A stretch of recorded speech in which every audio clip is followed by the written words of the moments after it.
10th against 14th, plenty to play for. The teams are out there shaking hands as they walk across the Premier League hoarding, and the stadium is more or less full. Today is in fact Chelsea's 1200th Premier League match, and it's become a bit of a significant and unwelcome number, I should say, for the Blues this week, because they've won just once in their last 12 home games in the top flight.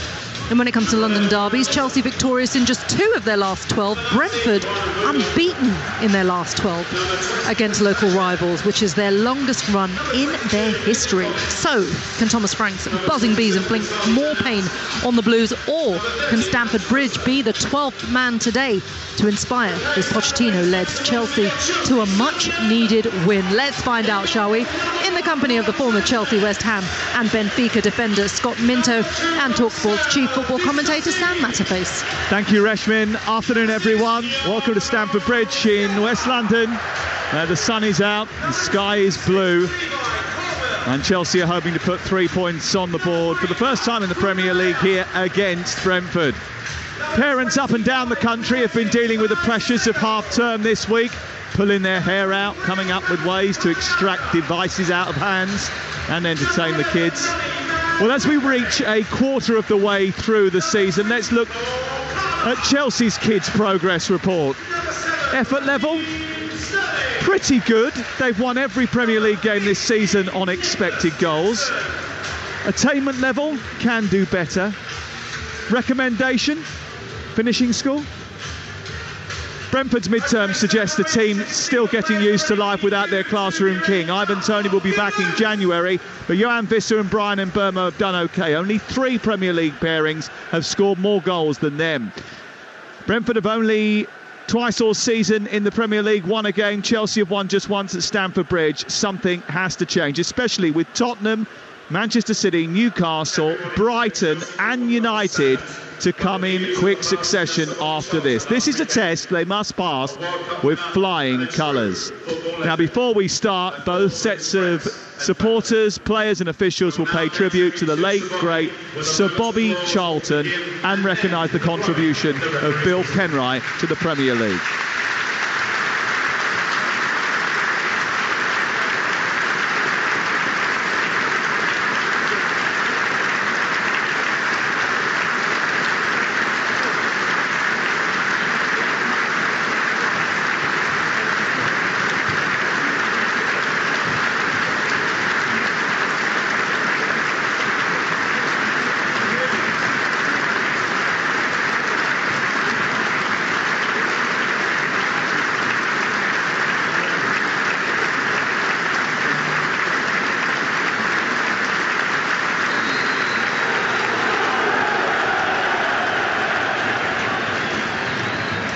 Our referee is Simon Hooper, the VAR Craig Pawson. Later it's Bournemouth against Burnley, only on Talksport 2. It's round the grounds from 2:30 with Adrian Durham and all the goals as they go in on the Sunday session tomorrow, 1 o'clock live from Old Trafford.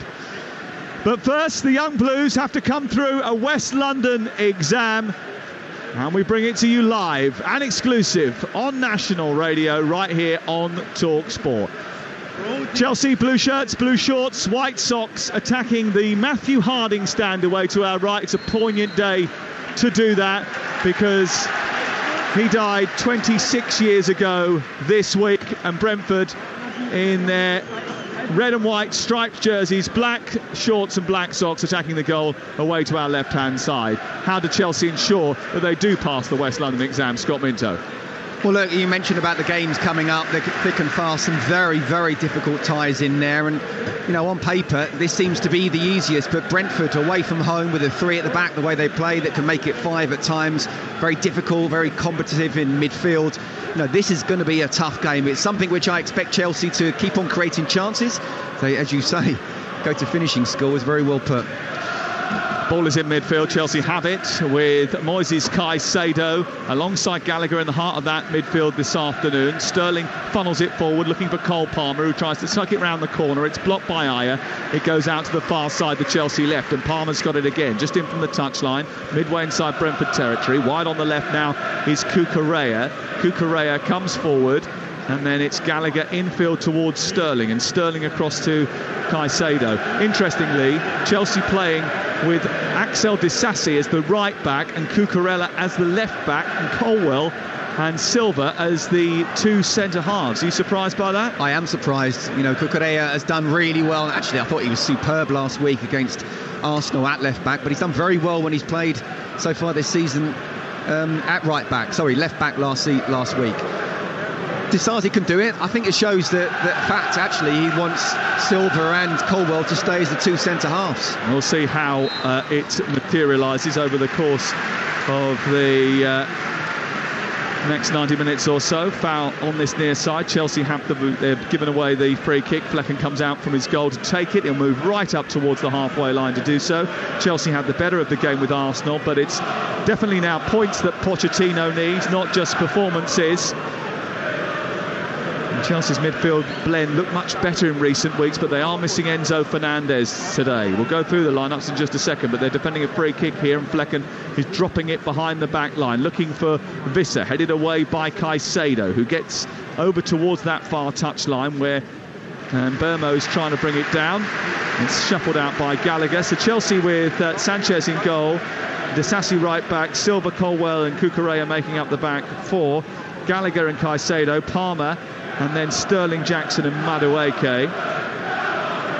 Flecken in goal for Brentford, who have got a back three today, and they're just about to wire up for a huge throw from the right-hand side, and Matthias Jensen will take it. He approaches the edge of the pitch and then throws it in. It's headed into the air by Colwell, flicked forward by Norgard, and then back by Mbeumo towards his goalkeeper Flecken, who's got Collins, Ayer and Pinnock in front of him. Roeslav and Hickey has the wing backs, Norgard, Jensen and Janat are midfielder, and Mbeumo and Visser, or Wieser as I've been told I've got to say, Wieser up front. 3 minutes gone, still goalless. Another throw in from that far side, and it is a dangerous weapon for Brentford. Level with the edge of the Chelsea penalty area. Matthias Jensen just rubbing it on his jersey, then taking a few steps back to launch it into the box, and that's a cue actually. They are wasting a little bit of time doing that. It's launched in towards the near post. It's away by Cucurella, comes back towards Mbeumo, who shoots into the ground. It's then cleared by Chelsea, and then Jackson sparks a counter-attack. Palmer's ball to Jackson was great. Sterling continues to run. Jackson wants it in the middle, but it comes to Palmer, edge of the area. He flicks it in towards Sterling. He's just behind him, and it goes out for a goal kick away to our right-hand side. It was a lightning quick counter-attack from Chelsea, who do have pace on the break, and they had that on display there. Scott Minto. Absolutely. First of all, it's a really good opportunity for Brentford. The long throw came in, it was headed down, and Brian Mbeumo, he had a chance there. He was free around about the penalty spot, scuffed a shot, but it just goes to show, you know, the counter-attack capabilities that Chelsea have. Raheem Sterling, I actually felt he should have played in Nicholas Jackson, in behind the defence. In the end, he played it to Cole Palmer, and Palmer did well. He tried to play it back to Sterling. In the end, Sterling couldn't do it. So a bit of a waste in the end, but it just goes to show that this could be a very open game today. Yeah, Thomas Frank made no bones about his plan coming into the game. He said, we will go high, we will press from the front, but we have to be aware of the ball in behind because Chelsea are such a threat. Pressure from Wieser on Sanchez, away to our left-hand side. Sanchez this time does well with his feet. Disasi forward, but it's going to be picked off by Aaron Hickey, away towards our left, and he's playing at left wing back today after returning from suspension. Played for Scotland in the international break. Flecken sends it long. Cucurella is underneath it, heads it down. Sterling will pick it up left side for Chelsea. Bit of a reconfiguration in their team today with Gallagher playing deeper. Caicedo finds Gallagher, who charges forward through the centre circle, plays it out wide towards the right, and now Madueke looks up. He's got Jackson in the centre, but Brentford are well stationed and well set for a cross, so he goes backwards instead. Palmer picks it up in the number 10 position, waits, and then pushes the ball out wide. A couple of yards in from the touchline is Cucurella, hair flopping around behind him as he plays it back infield towards Colwell. Chelsea with possession and just not quite finding a way through as Gallagher is almost dispossessed by Jensen. And then Gallagher commits a foul. Very good defending from Brentford. You can see how compact they are. Unless Chelsea are able to move the ball really, really quickly, they're back into a 5-3-2. But also they're not going wide, having players out wide, having them almost within the lines of the 18-yard box, saying, if you want to try and play it through the middle, we'll come at you. Chelsea just tried to do that. They pounced, and in the end, Brentford won the foul back and have a free kick. So, again, we just saw Robert Sanchez have the ball, and Risa really nearly got in there, didn't he? So they will definitely try and press high when Robert Sanchez has the ball. Ball sent long by Brentford into the penalty area, headed across the face of goal by Ayer. It drops on the edge of the box. Collins was in there too. It's further clear by Chelsea, who look to try and now break at rapid pace, with Cucurella and Jackson combining down the left-hand side. And Jackson's picked it up now, down on the left side of the Brentford half. He skips past one challenge into the box. A right-footed shot towards the far corner, which off target. And misses the left hand upright and goes behind. But again, Chelsea turn defence into attack very quickly and end up getting inside the Brentford half within a couple of seconds of having a free kick to defend at the other end. Yeah, I think Brentford need to be most careful when they are on the attack, because we can see already, it's been a couple of times how quick the Chelsea are in the transition. Really good play there from Nicholas Jackson. Poor shot in the end, but that's what he's capable of, that pace and power in behind. So it's, again, it's a really interesting game already, because Brentford are not just coming to sit back, they are trying to press Chelsea, but that also can do Chelsea favours. Well, they produced their best display of the season last week, Brentford, in that game against Burnley, but this is a step up in level against Chelsea. Sanchez sends it longer to halfway, looking for Sterling. He's out-muscled by Collins, but the header away from the Brentford defender goes straight to Cucurella in the left full-back position for Chelsea. He exchanges passes with Gallagher, then gives the ball away, Cucurella, and it goes all the way back to Flecken in the Brentford goal. He launches it high into the afternoon sky, and it drops on the head of Levi Colwell, who nudges it to Gallagher. Gallagher stretching for it. Norgard goes across, and it bounces out for a Chelsea throw inside their own territory. You know what, Sam, you talked about the back four and Disasi's playing right back. Obviously there's a square peg in a square hole with Cucurella playing left back, but he can play right back. He's shown that already. I think it shows massive confidence from Pochettino for Levi Colwell, who really has been playing left back this season, but is predominantly a centre half. And he's quite happy with him playing. It's a really important position alongside Thiago Silva. So Disasi, if you're going to come back in, that's fine, but you're not going to play in your position because Colwell's playing so well. Yeah. Strange that he's playing at right back when there is a right back, two of them on the bench, Malagusto and Reece James. Reece James coming back from injury, but Malagusto is certainly available. Ball over on the far side, and it's with Collins, who's trundled forward and fed in Mbeumo. Wissa makes a run to the near post, and Mbeumo's travelling down that right side, and then just about Sanchez stops it from sneaking in at the near post, drags it back, drops it on the pitch, and invited Brentford to attack it. They didn't. Ball forward up into Cole Palmer. Quick release by the goalkeeper, gets Chelsea on the front foot. Madueke takes over. He's on the attack down the right side. Comes in on his left foot. Hits the crossbar. Cutting in on that left foot, striking the ball towards goal at a 45-degree angle, and it rattled the top of the bar. Best chance of the game so far for Chelsea, 0-0.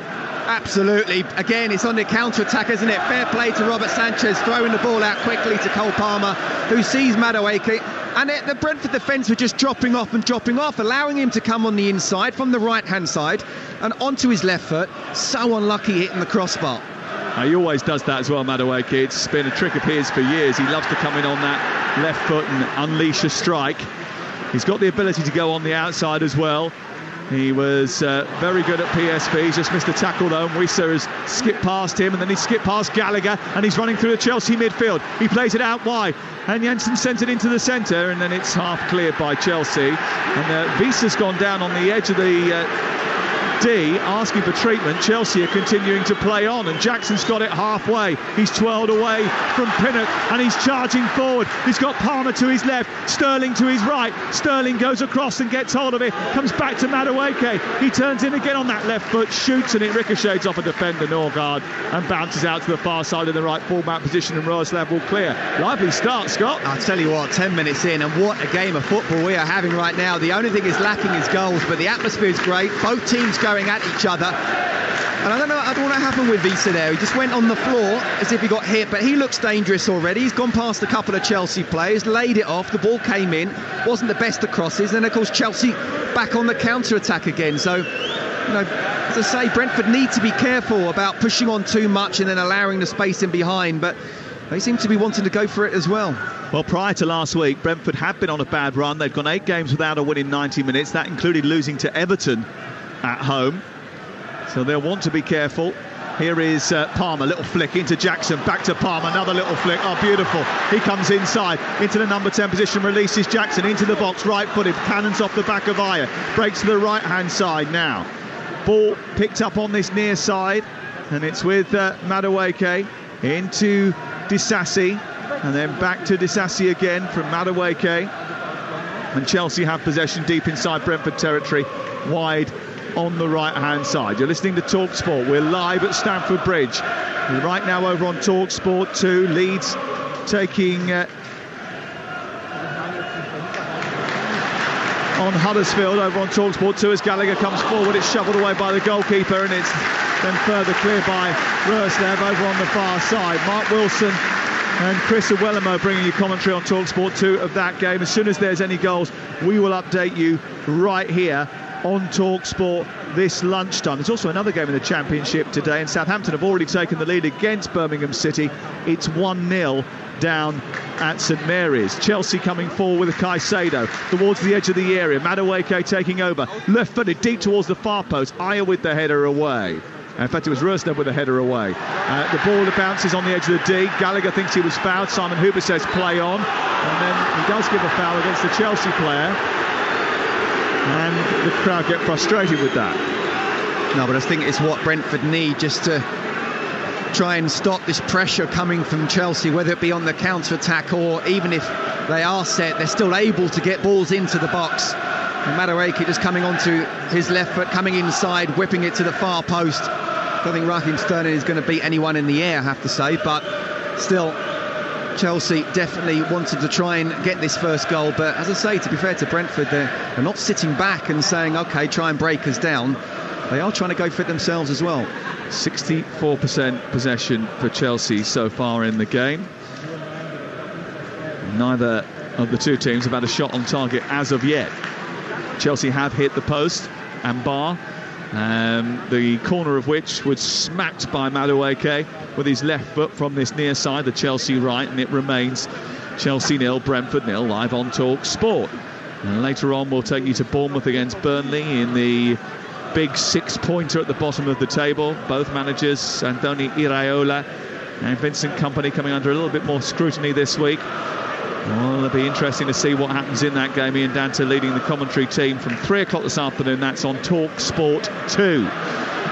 Ball cleared upfield by Robert Sanchez, down towards the right. Madueke might get in behind Hickey here. He moves towards the byline, gets hold of the ball, does well. Hickey shuffles it out, and it's a goal kick that is given. Looks like it might have taken a flick from Madueke on the way through. No, but that was good from Robert Sanchez there. Again, they were trying to pass it out, and you could see that every time he's got the ball, someone from Brentford is going to try and close him down, and in the end he realised there wasn't that kind of 10-yard pass on. He played it in behind, and Madueke very nearly got in there. Well, Flecken went to kick it short, then delayed, and then kicked it long, and that's why you heard the reaction of the crowd. They're frustrated. Earlier in the season that probably would have been a yellow card, but they've lessened that. They've just taken their foot off the gas in terms of distributing yellow cards now. Ball chipped forward by Vitaly Janelt from the left side of the centre circle out to the right, taken down well by Roerslev. Then Jensen tries to push it forward but gives it away to Cucurella. It's a slip by Mbeumo. Gallagher sends it square, and now Caicedo can build for Chelsea. Palmer drops deep, but Chelsea need to try and get it forward with a bit more pace than that. Brentford defending the centre circle at this moment in time. There's a bit of space in behind, and Jackson just immediately goes on the dart, then has to check because the ball from Palmer didn't quite come. And Chelsea just keep hold of it inside their own half. 0-0 the score, and you're listening to Talksport. It's been a lively start to the game, the first 15 minutes. It's not a great ball out to the near side. Madueke beaten to it by Hickey, and he's come off worse. Thiago Silva has mopped up after his initial mistake. It was his ball that was short. And then Robert Sanchez kicks it long. I think he was aiming for Madueke, who's on the ground. They're going to have to stop the game and get him some treatment, aren't they? Well, I don't see why they need to stop the game. It's not a head injury. And from Hickey's point of view, Madueke has already gotten the ball a couple of times and looked dangerous. It was the perfect ball and perfect opportunity to win the ball and also get a bit of the player. It was a really good tackle. You can see that Noni Madueke, getting an opportunity in a Chelsea first-team shirt, wants to try and impress, and he has done so far. And from a full-back's point of view, when you're up against a winger with a point to prove, he's got the ability to go one way and the other, and has already shown that he wants to have a good game. They're the perfect opportunity. So to be fair to Hickey there, very good tackle. Chelsea didn't have a great season last season, but they are 2 points worse off than they were last campaign. And Noni Madueke, who hasn't started since the end of last season in a Chelsea jersey, in the team today, trying to impress. He's back on his feet again. And we're underway. Collins throws it in the left fullback position. Square to Norgard. Brentford looking to build. Across comes Ayer. Runs up towards halfway. Keeps going because he hasn't got much pressure. Plays it wide. Roeslav infield towards Norgard, just right of the centre circle, pinged out towards the left and looking for Hickey now. Hickey comes infield to take on Disasi and then loses control of the ball, gives it away. Palmer's got it in a tight zone, bumps it off Collins and it falls to Jackson. Jackson out wide to Sterling, midway inside Brentford half on the left-hand side. Tries to take on Roeslav, comes infield. He looks up, delivers a low ball into the box, which is straight at Norgard. It was a poor delivery, but he's won it back. Gallagher keeps it alive. Jackson, he's played it behind Sterling, who's gone darting into the box down that left channel, but it just didn't quite come off. And that crispness, that final ball just hasn't been right for Chelsea. No, but they're on it, aren't they? Even when Brentford do have the ball, they're trying to press as quickly as they can on the attack again. It's very tight and compact, that Brentford defence, and it's difficult to try and break them down and find the gaps. Chelsea have found one so far. Gallagher edge of the area, bundling through. Palmer's got it back. He's got four around him. Eventually, Janelt nicks it off his toes. It goes to Roeslav and it's cleared away. But it's a purposeful start from Chelsea. And after an end-to-end first 10 minutes, all of a sudden they've started to take control. Madueke up to the edge of the box again. Palmer out wide to Disasi. In the centre, Jackson and Madueke waiting for the delivery. Cucurella's made the run and he's been fouled by Palmer and he can't get hold of it. It's a brilliant run from out to in from Cucurella and a terrific spot from Cole Palmer to find him inside the box. And Cucurella will feel he should have done better. Well, I'll tell you what, it's really difficult, as you mentioned there, Sam, to break down this 5-3-2 when they're already in the final third.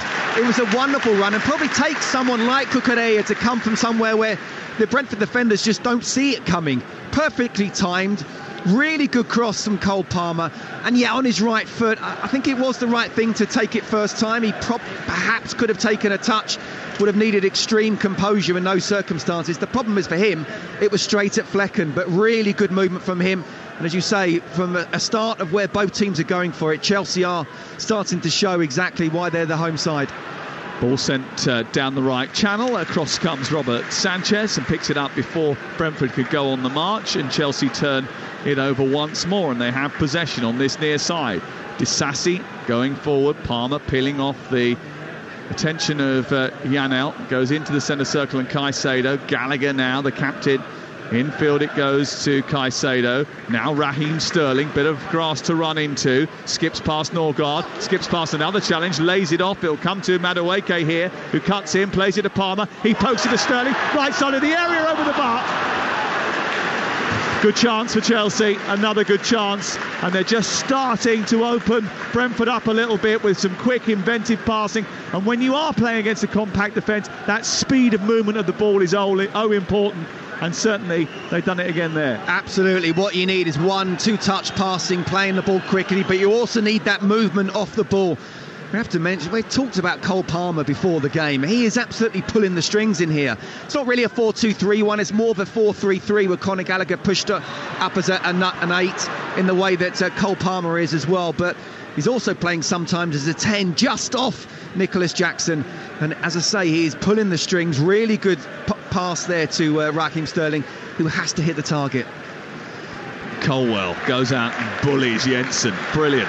And then Caicedo, well, he knew that the whistle had already gone, so didn't need to win the tackle, but the free kick's been given for a foul on Colwell, who's started the game really strongly.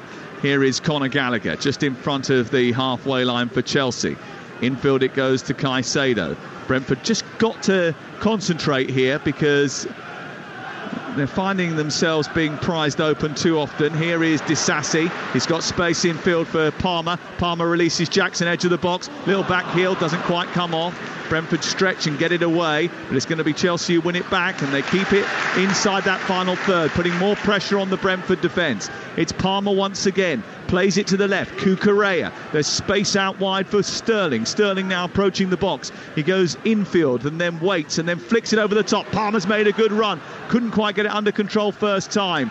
Pinnock goes over the top of him and heads the ball out to the far side, and then it's smuggled out level with the edge of the penalty area for a throw into Chelsea. But another blue wave comes. Yeah, absolutely. I just want to mention Thiago Silva as well. It's really important when you're on top that Brentford won an out ball, and the ball was played to Brian Mbeumo, but Silva made sure he got there first, and it was a first time pass back into the final third of Brentford. So Chelsea wanting to keep up this intensity. From Brentford's point of view, they've got to keep their shape. They've got to just not concede, even if they can't get the ball right now. Palmer playing the ball out to the left-hand side, gets a ripple of applause. He then switches into the middle, plays a back heel, gets onto the ball again. Oh, he's so cultured. And he's just absolutely loving it. He is thriving in the role that he has been given. He is the main man for Chelsea at this moment in time. Here is Caicedo playing the ball infield. Thiago Silva onto Disasi. Sterling, good football by Chelsea again. They're up towards the edge of the area. Down the right side is Sterling. He's crossed into the box, aimed towards the far stick. Palmer trying to keep it alive. Gallagher goes across. Norgod does his bed. Comes to Cucurella, edge of the area. Then Caicedo's encouraged to hit it. He doesn't. It goes wide, and it's just in front of Disasi, who can't reach it. And now Chelsea have to come out to the right side of Madueke. Disasi once again. Caicedo. Chelsea manipulating the ball so well and really passing it around crisply. Much better now. Gallagher into Palmer. Palmer waits, sends it into the box. A flick by Sterling. He doesn't get the right contact on it, and then Janelt helps it back to Roeslav. And there's just a momentary breather for Brentford, who haven't been able to get out yet. Palmer's still involved. Away by Colwell. It drops down, but Madueke's going to get there ahead of Janelt. He's found Jackson, despite the fact that he was pushed off the ball. The advantage is played by the referee. Down the right, Chelsea trundle now. Infield towards Caicedo. Palmer. Caicedo once again. Gallagher is on the left, but they go right to Madueke. Brentford creaking. Can they hold firm?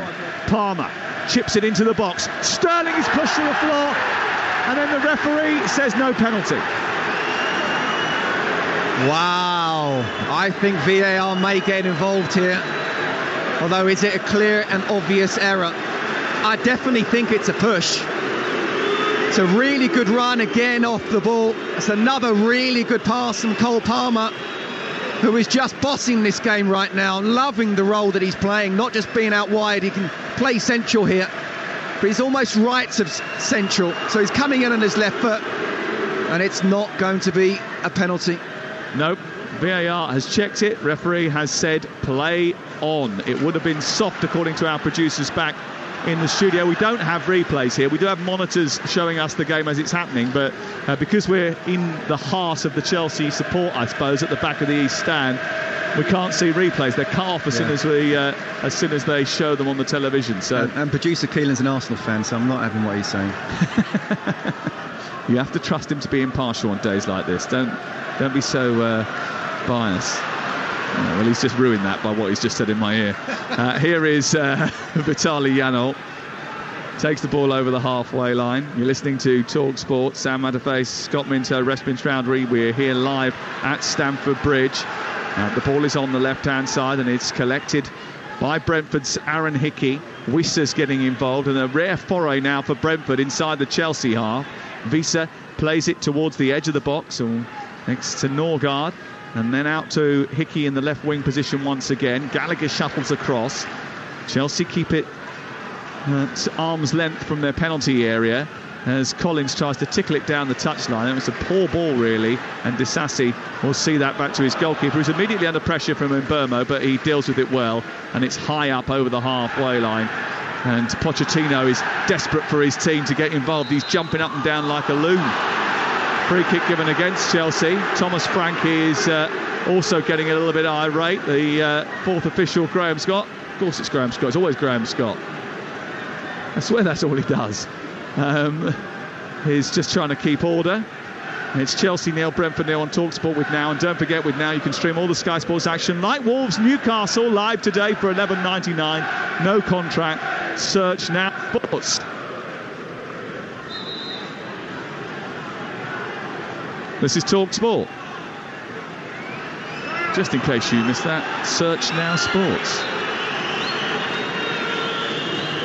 Free kick to Brentford on the halfway line. It's clipped over the top of the Chelsea defence towards the right, headed down well by Pinnock, comes on the edge of the area to Wissa, but again Chelsea win it, and immediately it's released, and Jackson is running into opposition territory, and he's got Roers there for company, but he's turned away from him, and Burmo's done brilliantly to get back and win the tackle and help out his mate.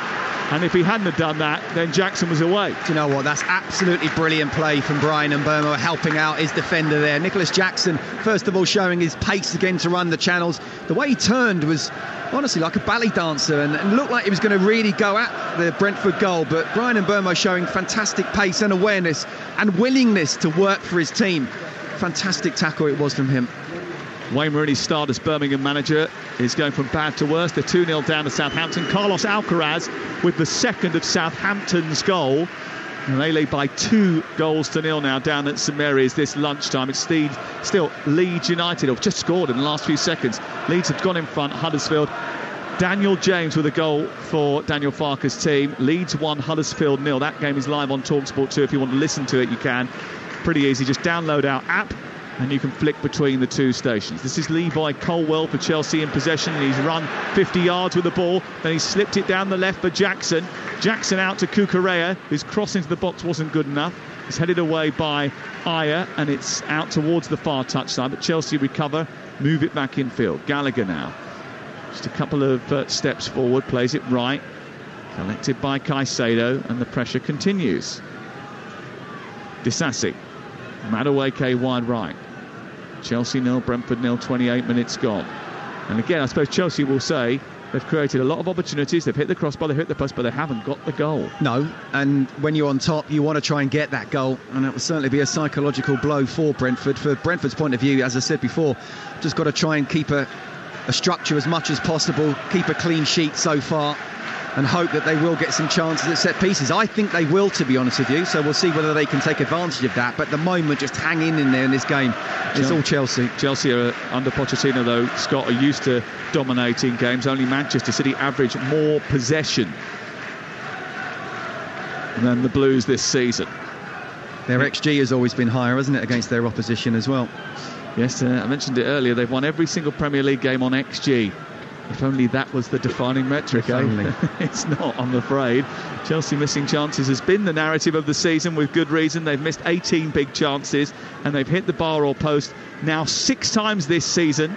Only Liverpool have done so more. Here's Sterling down the left-hand side, ball in towards the near post. It's plotted away by Ethan Pinnock. It goes out for a corner over on the far side. Now, what it does tell you, though, with the XG, or just better chances created than the opposition, is actually that Mauricio Pochettino and the work he's doing in the training ground is working. He can't actually stick the ball in the back of the net himself. All he can do is try and help and create some patterns of play that can put his strikers or wide players into positions to score. I'm sure they're also doing as much finishing practice as possible.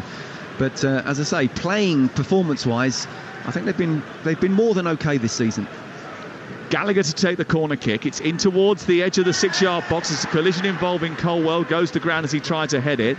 It's half cleared by Brentford, but Chelsea have it back on halfway with Cucurella, and he immediately dispatches it all the way back to Robert Sanchez. Brentford biding their time. I think they'll be pretty pleased that they haven't conceded here.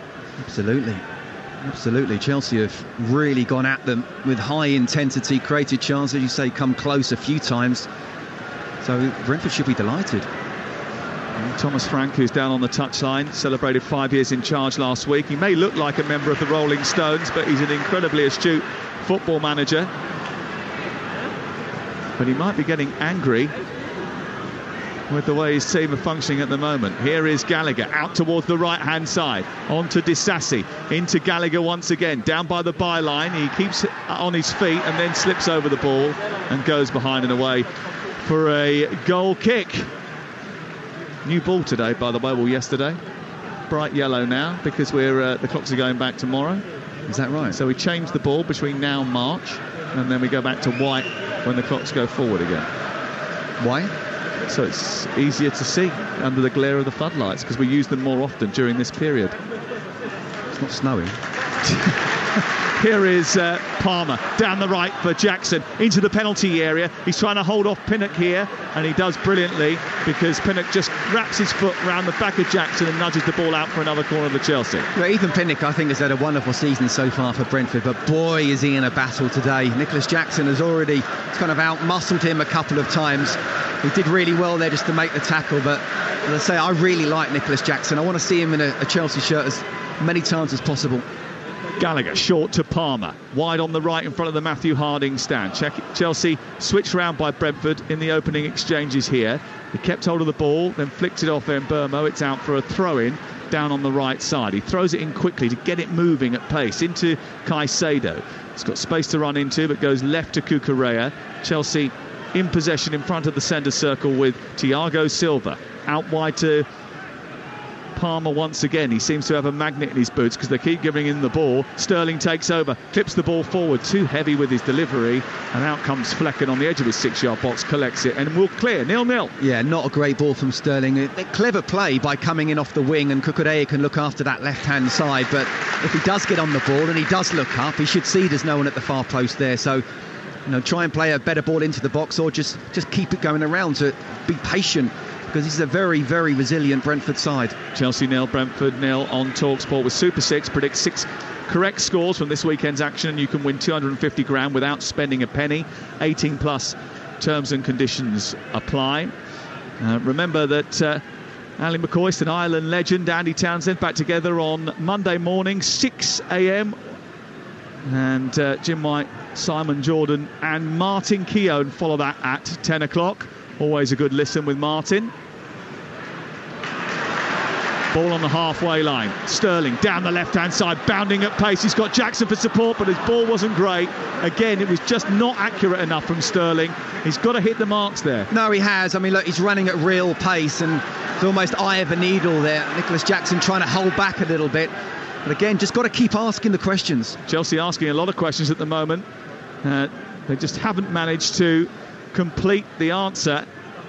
33 minutes gone. Chelsea 0, Brentford 0. They're on top, but it's level. And while it's like this, Brentford will be satisfied. Have a good record at Stamford Bridge to Brentford.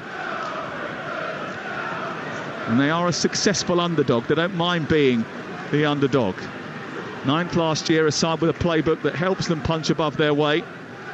They were expecting to come here and have to soak up a bit of pressure. Here's Disasi down the right side, feeding Jackson again. It's just a little bit too heavy, but the idea was right, and at some stage, Scott, one of those balls is going to come off. Well, absolutely. If Chelsea can keep up this intensity for the full 90 minutes, Brentford would not be able to hang on for the full 90 minutes. The question is, can Chelsea do that? Disasi is not, obviously he's a centre-back, not really a right-back, but it was almost an inch perfect ball. Again, would have had to been just complete weight of pass. Nicholas Jackson just running in behind. He's asking the questions of the Brentford defence so much. Really playing well. Cucurella and Mbermo have a coming together. No more than that, despite the fact that the Brentford fans wanted a free kick. Referee says play on. Caicedo's found Palmer. Palmer's got a whack from Collins as he tried to turn it round into the path of Jackson inside the centre circle. And Brentford have it back again on the edge of their own penalty area with Mark Flecken, the Netherlands goalkeeper, who missed the Manchester United game with illness. He signed from Freiburg for the cost of £11 million. Spent most of his career actually in the lower leagues in Germany. It's only recently that he'd come up to the Bundesliga with Freiburg. And Burmo's got the ball halfway and given it straight back to Chelsea by putting it out of play. It wasn't a very good pass from Burmo. He's had a very good season up until this point. He's been involved in 11 goals in his last 12 Premier League appearances. And he's probably had Brentford's best chance of this game. Yes, he has, with that long throw and knockdown. I think it's a symptom of what's happened. He's hardly touched the ball, and Chelsea have been so good without the ball as well as with the ball that once he does get a touch, you know, it's almost like his first touch of the game. Chelsea have had nearly 70% possession now in this match. They've had 7 shots, 2 on target. Brentford have had 1 on target and 2 shots in total in the game. Caicedo challenged by Wissa, and the free kick given to Chelsea. Gets back to his feet, springs back to his feet and puts Chelsea on the front foot once again. Pushes the ball out towards the right. Noni Madueke tries to take on 2 players, scoots the ball through towards Jackson. Managed to fashion a sort of half-hearted cross, really, when it didn't look like it was on because he was being closed out by 2 red and white jerseys. But Jackson couldn't reach it anyway, and it was cleared by Brentford. Chelsea have got it again, far side with Sterling, then Gallagher looking for Sterling again to run down that left. He gets towards the touchline over on the far side and then miscontrols it, and it goes out of play, and it's away for a throw in the right full-back position. Leeds 2-0, then 3-0 up in 3 minutes. They scored their second goal through Crescencio Somerville after 31 minutes to lead Huddersfield by 2-0. Then Daniel James added a second of the game for him and the third for Leeds. They lead 3-0 over on Talksport 2 at this moment in time. Southampton still 2-0 up against Birmingham. Both those games in the Championship today. And we've got live commentary of that Leeds game over on Talksport 2. And later on tonight, we don't have commentary of the fight between Ngannou and Fury, but there's a watch-along with Adam Catterall and the boys. Cucurella into the penalty area, looking to try and find Madueke, who hits it against the defender, and it goes behind and away for a corner kick. Madueke turns and says it hit the hand of Norgard as it went behind, but he was only about a yard away from him. It would have been very harsh to give a penalty for that, even if it did hit his hand. No, not a penalty, far too close. What I would say is Cucurella is really pushing on down that left-hand side. Sterling's coming inside, and at one point when Chelsea played that quick free kick, almost playing with 5 men up front. Well, they're flooding the box here, Chelsea. A corner comes in from Palmer. Not the best of deliveries. Easily headed away by Norgard and out to the near touchline. And Pochettino comes stalking down the touchline to have a quick word with Raheem Sterling, who's just had a couple of touches which haven't quite come off in the last 5 or 10 minutes. And you don't want him to get frustrated. He's got the ability to cause chaos in the opposition box. He's very good at carrying the ball. Yeah, he's experienced enough to deal with that, and I think he's been one of Chelsea's best players this season. He was unplayable up at Burnley, and I think at times in different games he has been unplayable. It's just about getting that consistency. I want to see him back in the England, team, not just squad. And I think if he carries on with the performances that he has shown so far this season, I think there's someone that Gareth Southgate can rely on in the Euros. It's someone who we know he wants to rely on players, and he's playing first-team football, and he's playing well in the first team. We got a free kick for Brentford just short of the halfway line. Flecken has come right out to take it. So there's quite a few red and white striped jerseys pushed up to try and attack it. Chelsea line is about 10 yards outside the box. Sanchez has come a long way and does grab it and manages to clear. The goalkeeper's well out of his goal, and he's not having a drink this time. But Sanchez doesn't elect to try and find a blue jersey. Instead, he holds on to it before bowling it out to Disasi. Tomorrow is a busy day on Talksport. There's 5 Premier League games. We'll keep you updated on the Sunday session from 1 o'clock. Madueke into the penalty area. Cucurella is arriving, but again, he can't get a clean shot. It's good defending from Brentford because they get so many people behind the ball. No, absolutely. What they want is they want Chelsea to go wide and then crosses to come in. Height-wise, they should be okay, although Nicholas Jackson obviously can be very strong in the air. But even if it comes along the ground like it did there, they've got those numbers in there so they can read the situations. Again, it shows that Cucurella is the one getting close to it. He's the left back. How much Chelsea want to try and push on and are very much on the front foot here.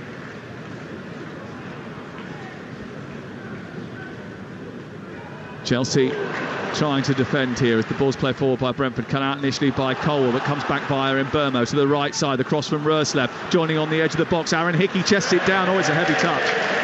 Well, if he'd got that right, Chelsea were in big trouble because they were just a little overcommitted. Brentford broke quickly, switched the ball towards the left-hand side, and Hickey charged into the box.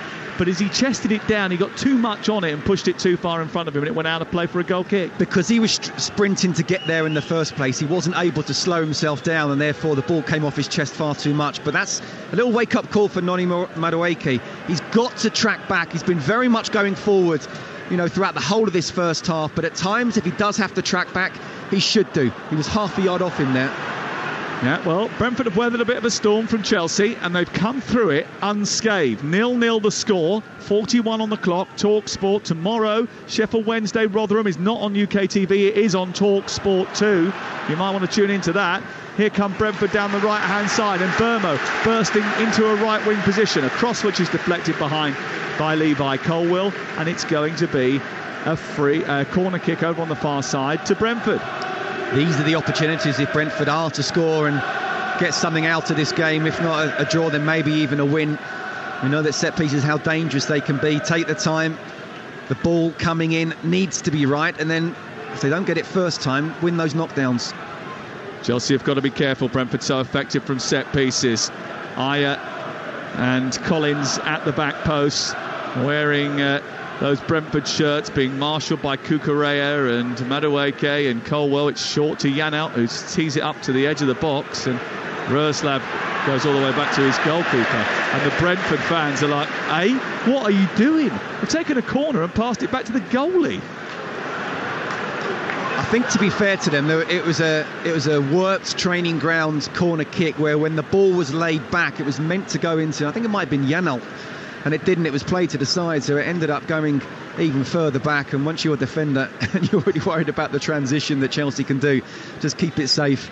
They want to get to half-time 0-0. As much as they're now starting to come a little bit more back into the game in terms of possession, they'll be absolutely delighted for it to be 0-0 come half-time. Yeah, those Brentford fans weren't giving them much credit, were they? They weren't seeing the positive in that scenario. No, look, I could see what they were trying to do and lay the ball to Janelt, but it was a yard. The layoff wasn't good enough, so therefore you've got to make sure you're the last man.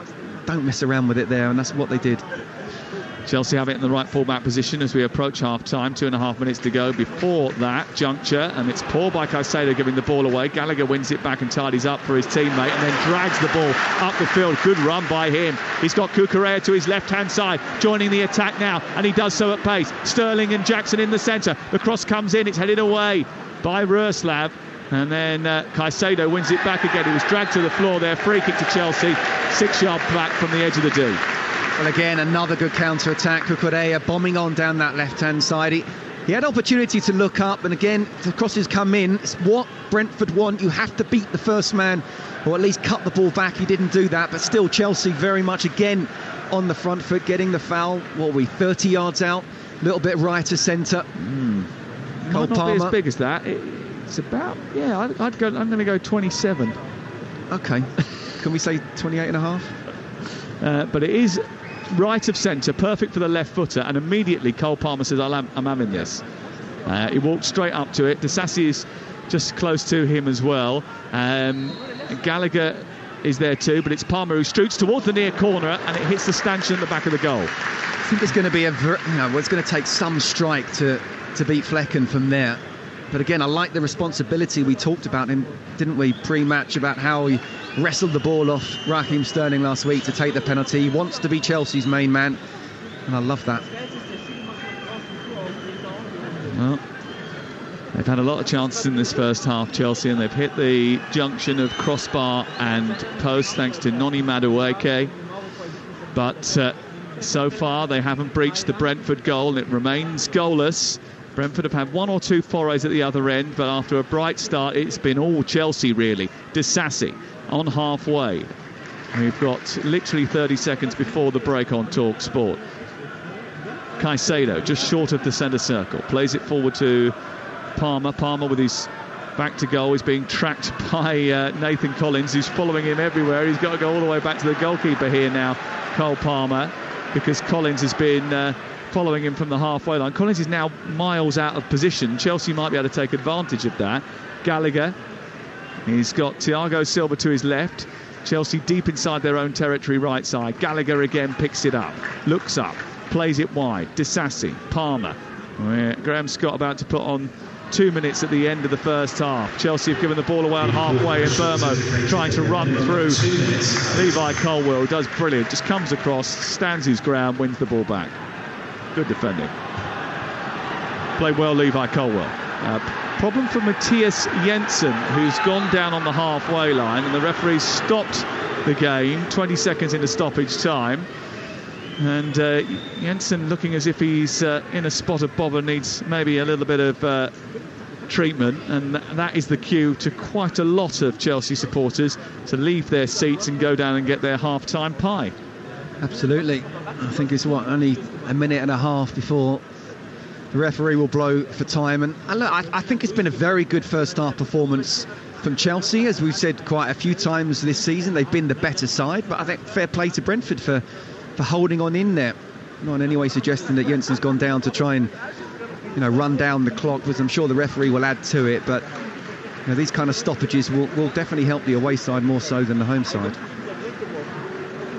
Well, he's had his treatment, so he has to come off the pitch for 30 seconds now, which he will do. He wanders over, hair kept in place by an Alice band. Matthias Jensen. He's a player who can dictate the pace of the game, but he hasn't seen much of the ball so far in this match. And that's true of all of the Brentford players in this first half. 0-0 though is the score, and whilst it's 0-0, there we'll see that there is every chance of them to snatch 3 points from Stamford Bridge. Disassi over the halfway line. He's got Caicedo to his left, centre circle, looks up, chest puffed out, runs towards the far touchline, exchanges passes with Colwill, gets it back again, plays it forward to Sterling. Sterling gets there despite the intervention of Mbeumo, and then Gallagher takes over, and then his ball down the left is too heavy for Sterling, and he looks to the heavens, claps his hands together and thinks, I should have executed that better. It goes behind and away for a goal kick, which Mark Flecken will take. We've played our 2 minutes at the end of the first half, and Mark Flecken will take his time over this goal kick. He's taken his time over a few goal kicks, actually, if truth be told.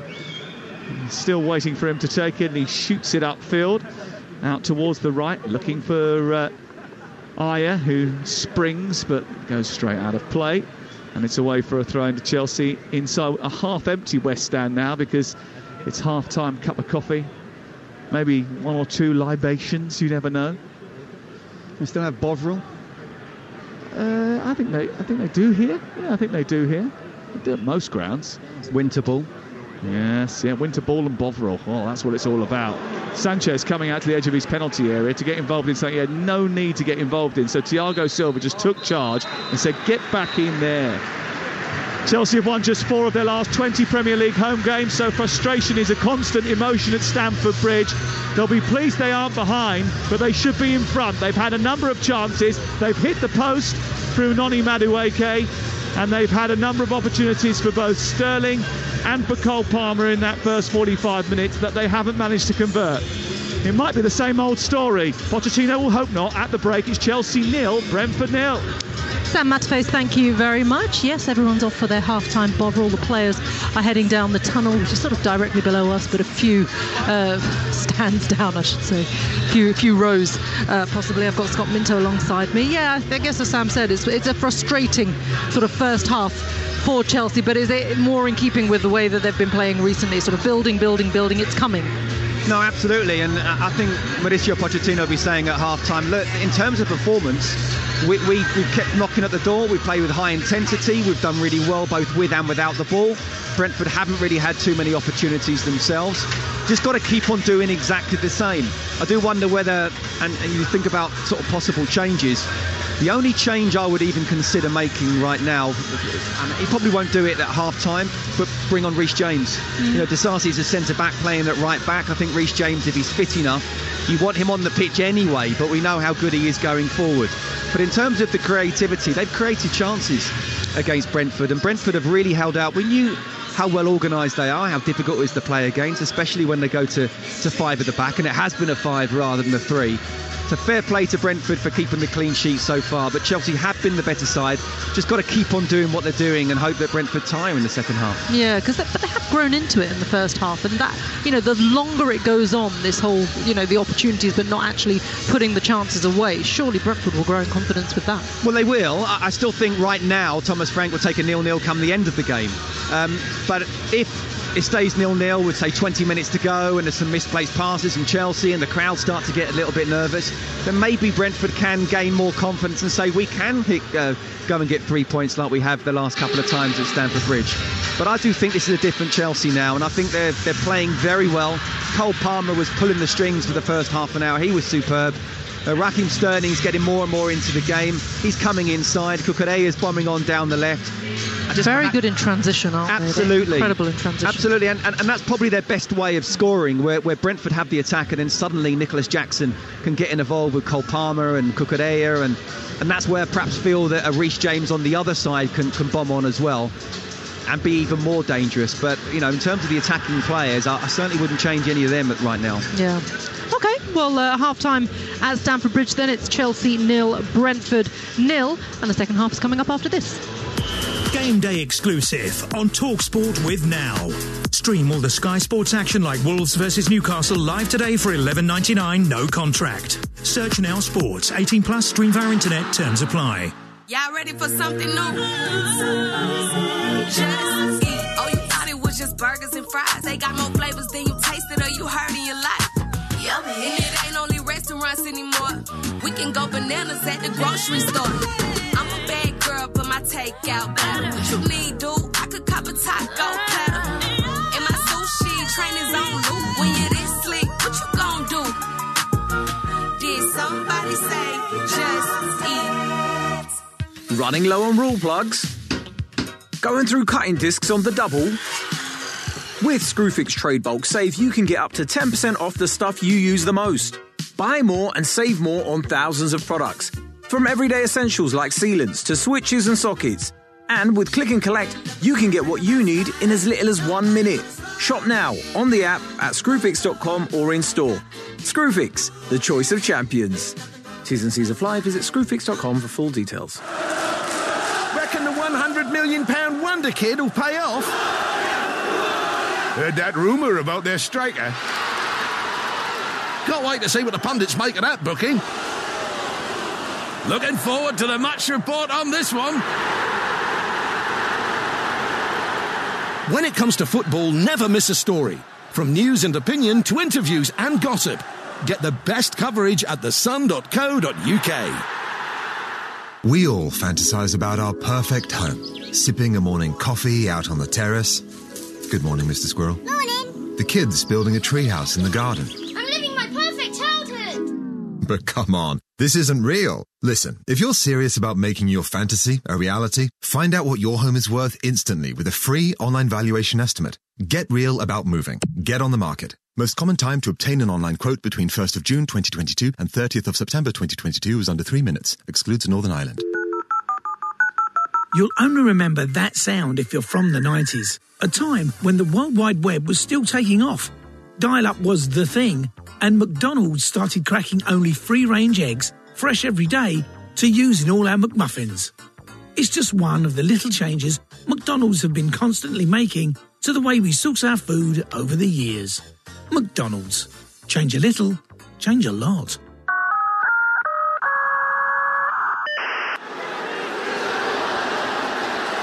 There will be 14 minutes of extra time.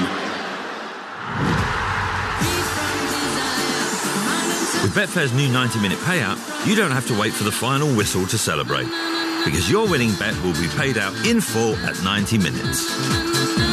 Betfair.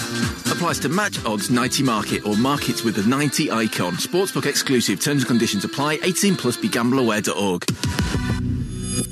Rodri to De Bruyne. Flicked on to Walker. Goal! No one saw that coming.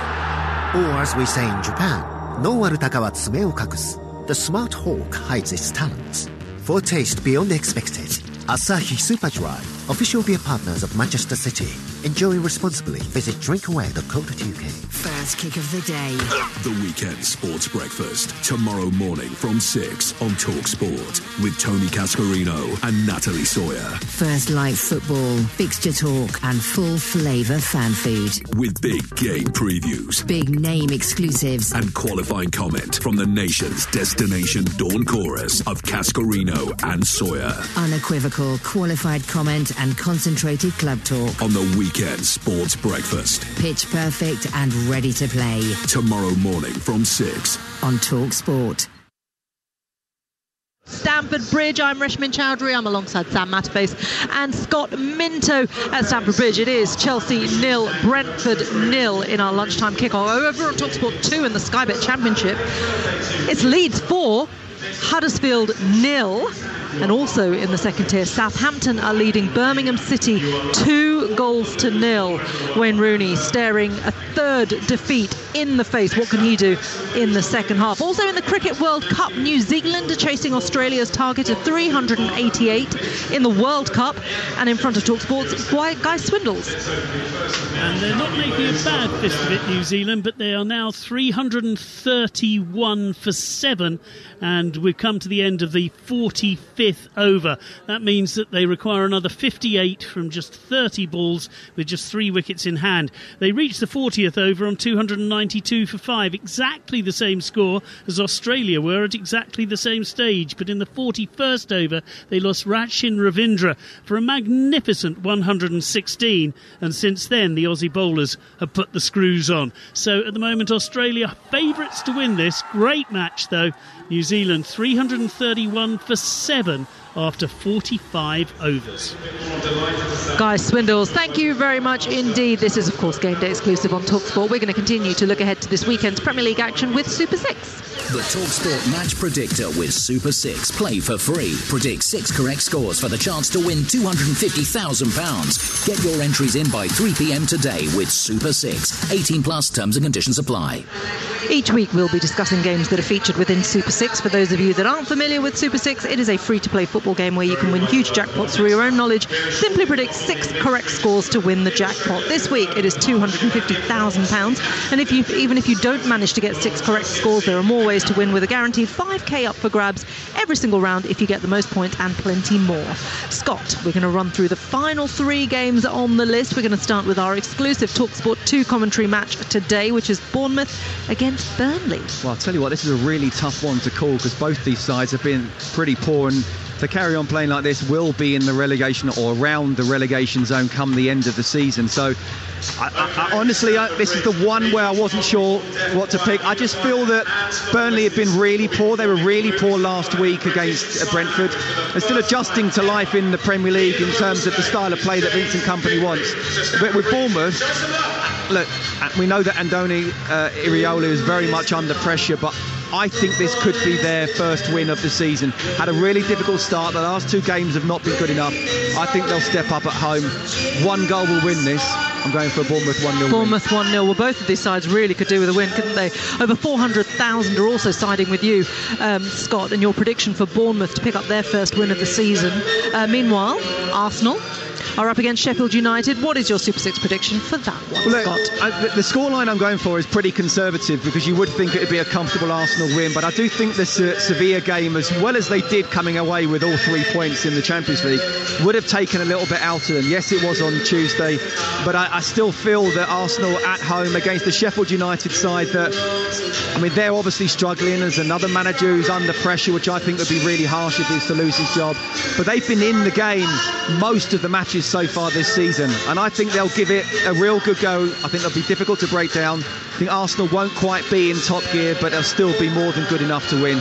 I'm going for an Arsenal 2-0 victory. An Arsenal 2-0. Okay, over 1 million Super 6 players think Arsenal will maintain that unbeaten run with a win over Sheffield United. Less than 1% of players think Paul Heckingbottom's men will return to Yorkshire with all 3 points. And finally, 5:30, Wolves against Newcastle. What are you going for that one?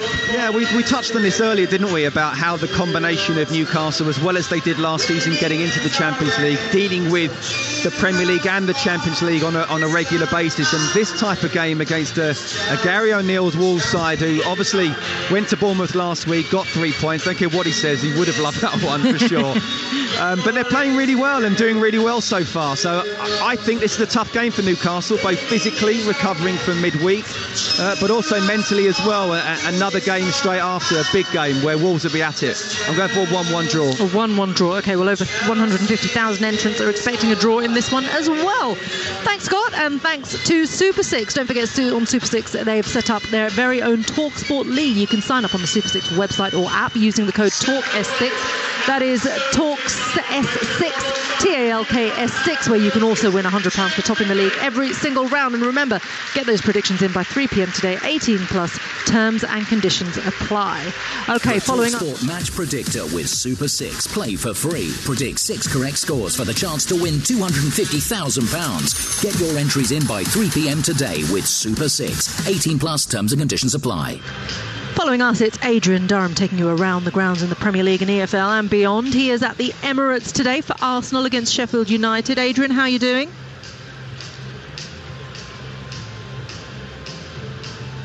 Oh, we've lost Adrian Durham. Okay, while we wait for Adrian Durham, I've got Sam Matterface alongside me, and we've all been discussing this.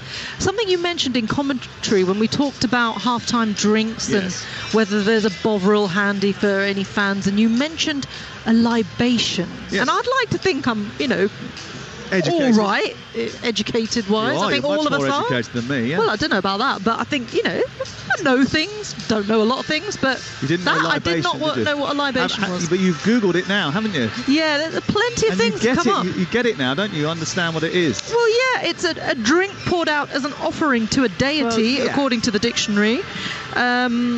It's basically a libation is a ritual pouring of a liquid or grain such as rice as an offering to a deity or spirit. So I guess in normal sort of half-time, everyday you go and have a drink work, and celebrate your team's everyday successes. terms. Cheers your team, yeah.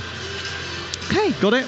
Listen, I think what we should point out, you might have heard Blue is the Colour in the background. Did you hear that? That was very good, I thought. Yes, and there was a lot going on at half-time, wasn't there? Yeah, there was. And it was basically sung by James Vickery, who is a hearing-impaired singer.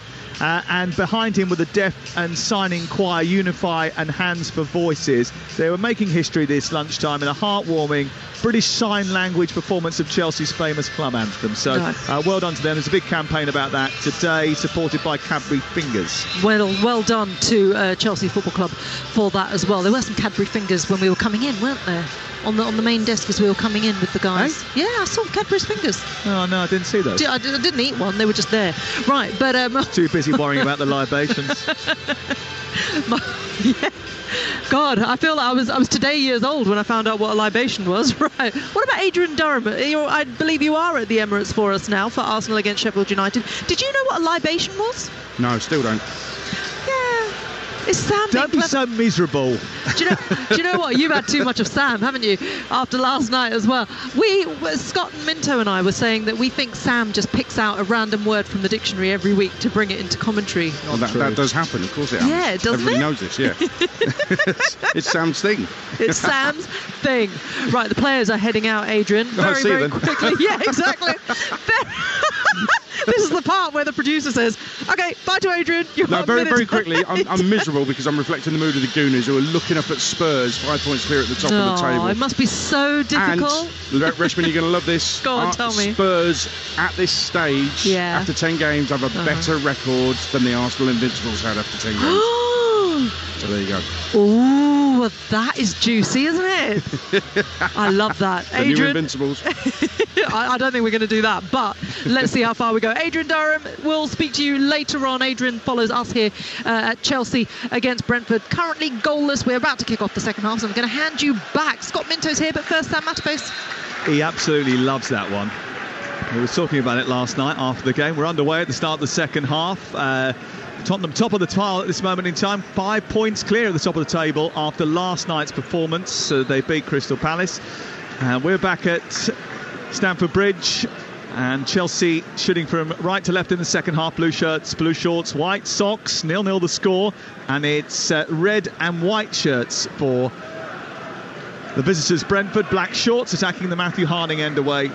to our left-hand side. Scott Minto is back. Adrian mentioned that during the week as well, didn't he? He did when we were at was it Monday night when we were doing the game, or was it during our Arsenal Sevilla commentary, which we did? I think it was the Sevilla one. Yeah.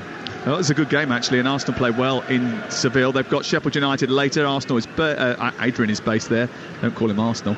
And he will be live with Alex Crook and Ray Parler from 2:30 this afternoon, and they'll take you round the grounds and give you all the goals as they go in. Mrs. D won't be happy with that comparison either. Thiago Silva down the left-hand side. Cucurella takes it out of the sky, plays it centrally for Conor Gallagher. Chelsea had lots of the ball in the first half and probed and prodded, but couldn't open up the stubborn Brentford defence. 0-0 the score.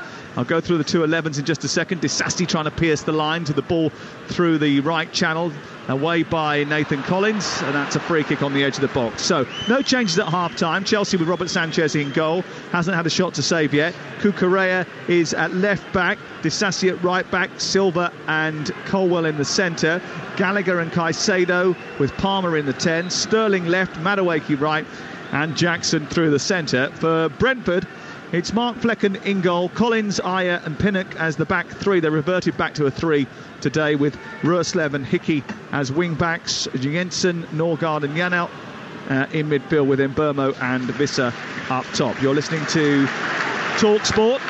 And here is Conor Gallagher trundling down the left touchline. Sterling is inside him. He's in field and he plays it across to Cole Palmer, who's 10 yards outside the box. He cuts in on his left foot, chips the ball to the left. Cucurella with the ball through the 6-yard box, smuggled behind by Ayer, and it's out for a corner. Another delicious ball from Cole Palmer, who spots the run of Cucurella on the outside, coming down the left channel. He popped the ball across the face of goal. It was tucked behind and out for another corner for Chelsea. Yeah, there were some very good performances in Chelsea, individuals in the first half, but he was stand out, and he started in the second half again. Fair play to Cucurella, Cameron bombing down that left-hand side. Again, they're starting the second half like they did the first. A lot of intensity.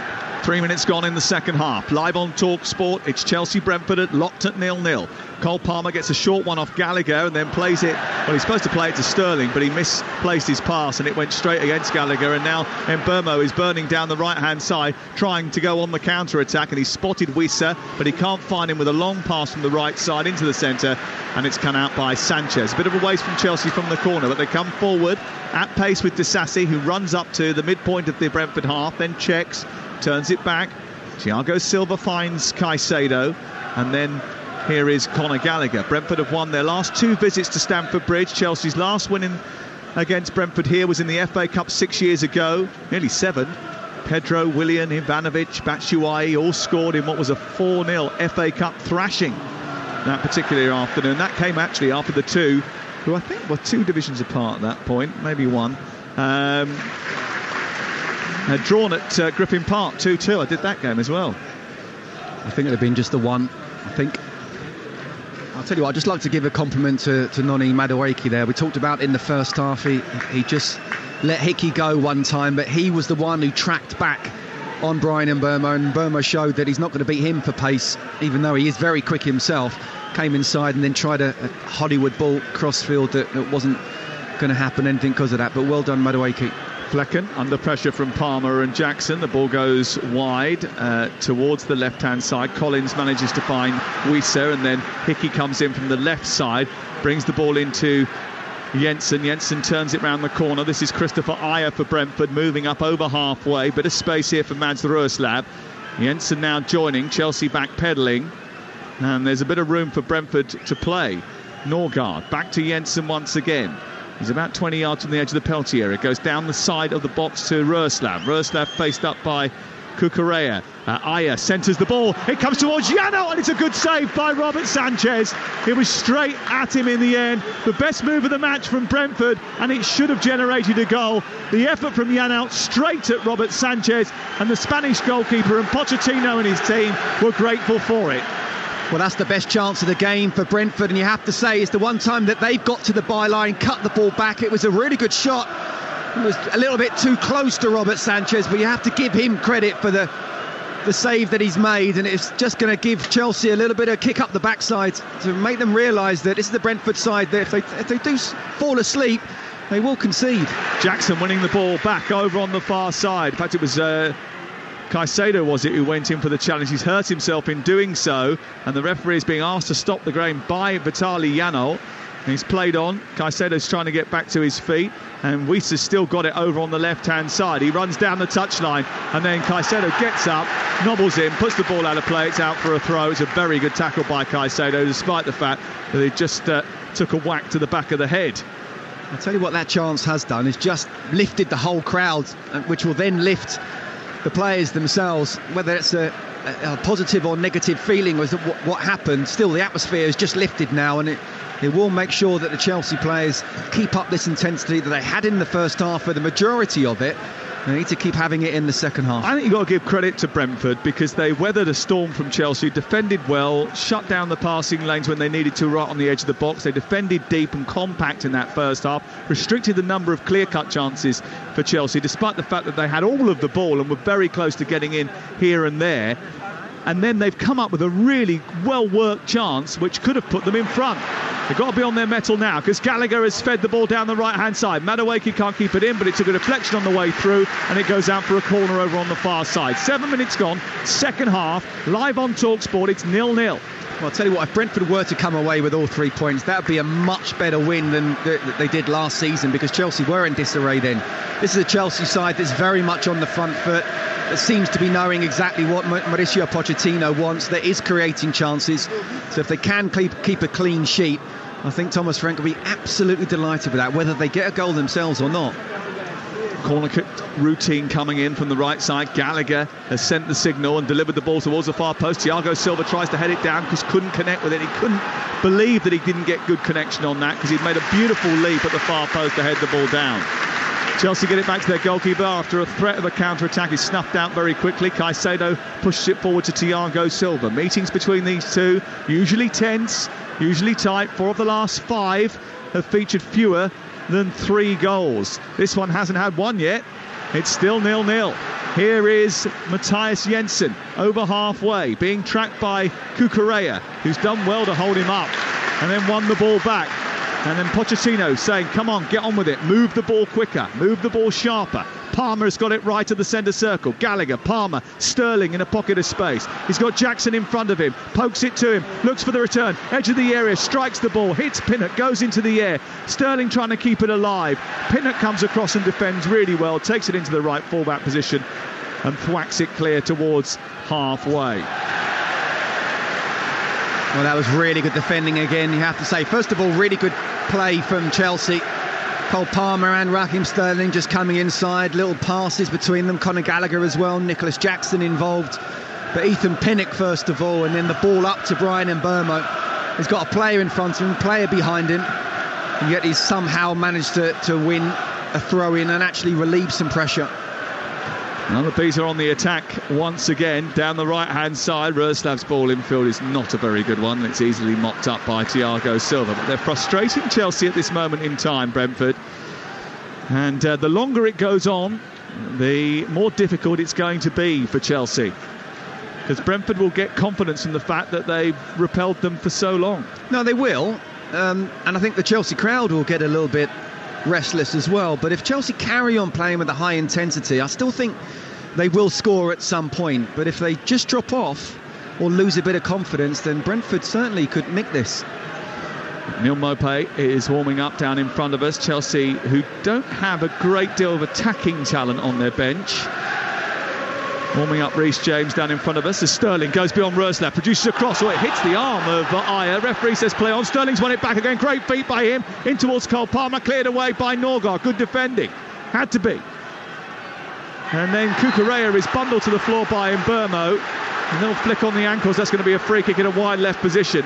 But Sterling there with a wonderful little bit of twinkle toes inside the box to open up the Brentford backline. More of that, I think, will be the instruction from Mauricio Pochettino. Yeah, absolutely great play from Sterling. We talked about Cole Palmer a lot in the first half and the start of the second, but Sterling, I think, could be a very dangerous person for Chelsea in this second half as well. Brian Mbeumo, he didn't need to kick at Cucurella. I didn't like the way that Cucurella went down and was rolling around. Oh dear. Yellow card for Neal Maupay, who's not even on the field of play yet, because he's just run through the line of Cole Palmer as he was trying to take the free kick and nudge the ball away. It's absolutely ridiculous, so unnecessary. He's warming up alongside down the touchline. The ball's obviously, it's only half a yard just inside, but why are you putting your foot out there and getting booked before you even come on the pitch? Well, maybe that'll change Thomas Frank's mind about bringing him on. Left-footed delivery by Palmer is a good one towards the penalty spot. It's headed away well by Nathan Collins. Picked up by Cucurella out to the far side. Gallagher then further wide. Caicedo infield to Disasi. Back to Caicedo again. He holds on, then moves the ball laterally through the middle of the Brentford half. Then looks up, spreads it wide. Cole Palmer waiting for it, takes it, looks up again, produces a cross towards the far post. There's no one to get on the end of it. Jackson follows it and keeps it alive. Madueke, Gallagher's there as well, but Madueke's got it. Back to Jackson, right side of the area. He cuts in, tries to get it onto his left foot and then balloons the ball over the crossbar and into the Brentford fans behind the goal. Away to our left, 57 gone. Chelsea shooting from right to left in blue shirts, blue shorts, white socks. All the action in the Brentford half of the field again, but it's still 0-0. Yeah, look, that was the poor shot from Nicholas Jackson, but I'll concentrate on the positive side of things. Cole Palmer, what a ball he just put in there that no one could quite get on the end of.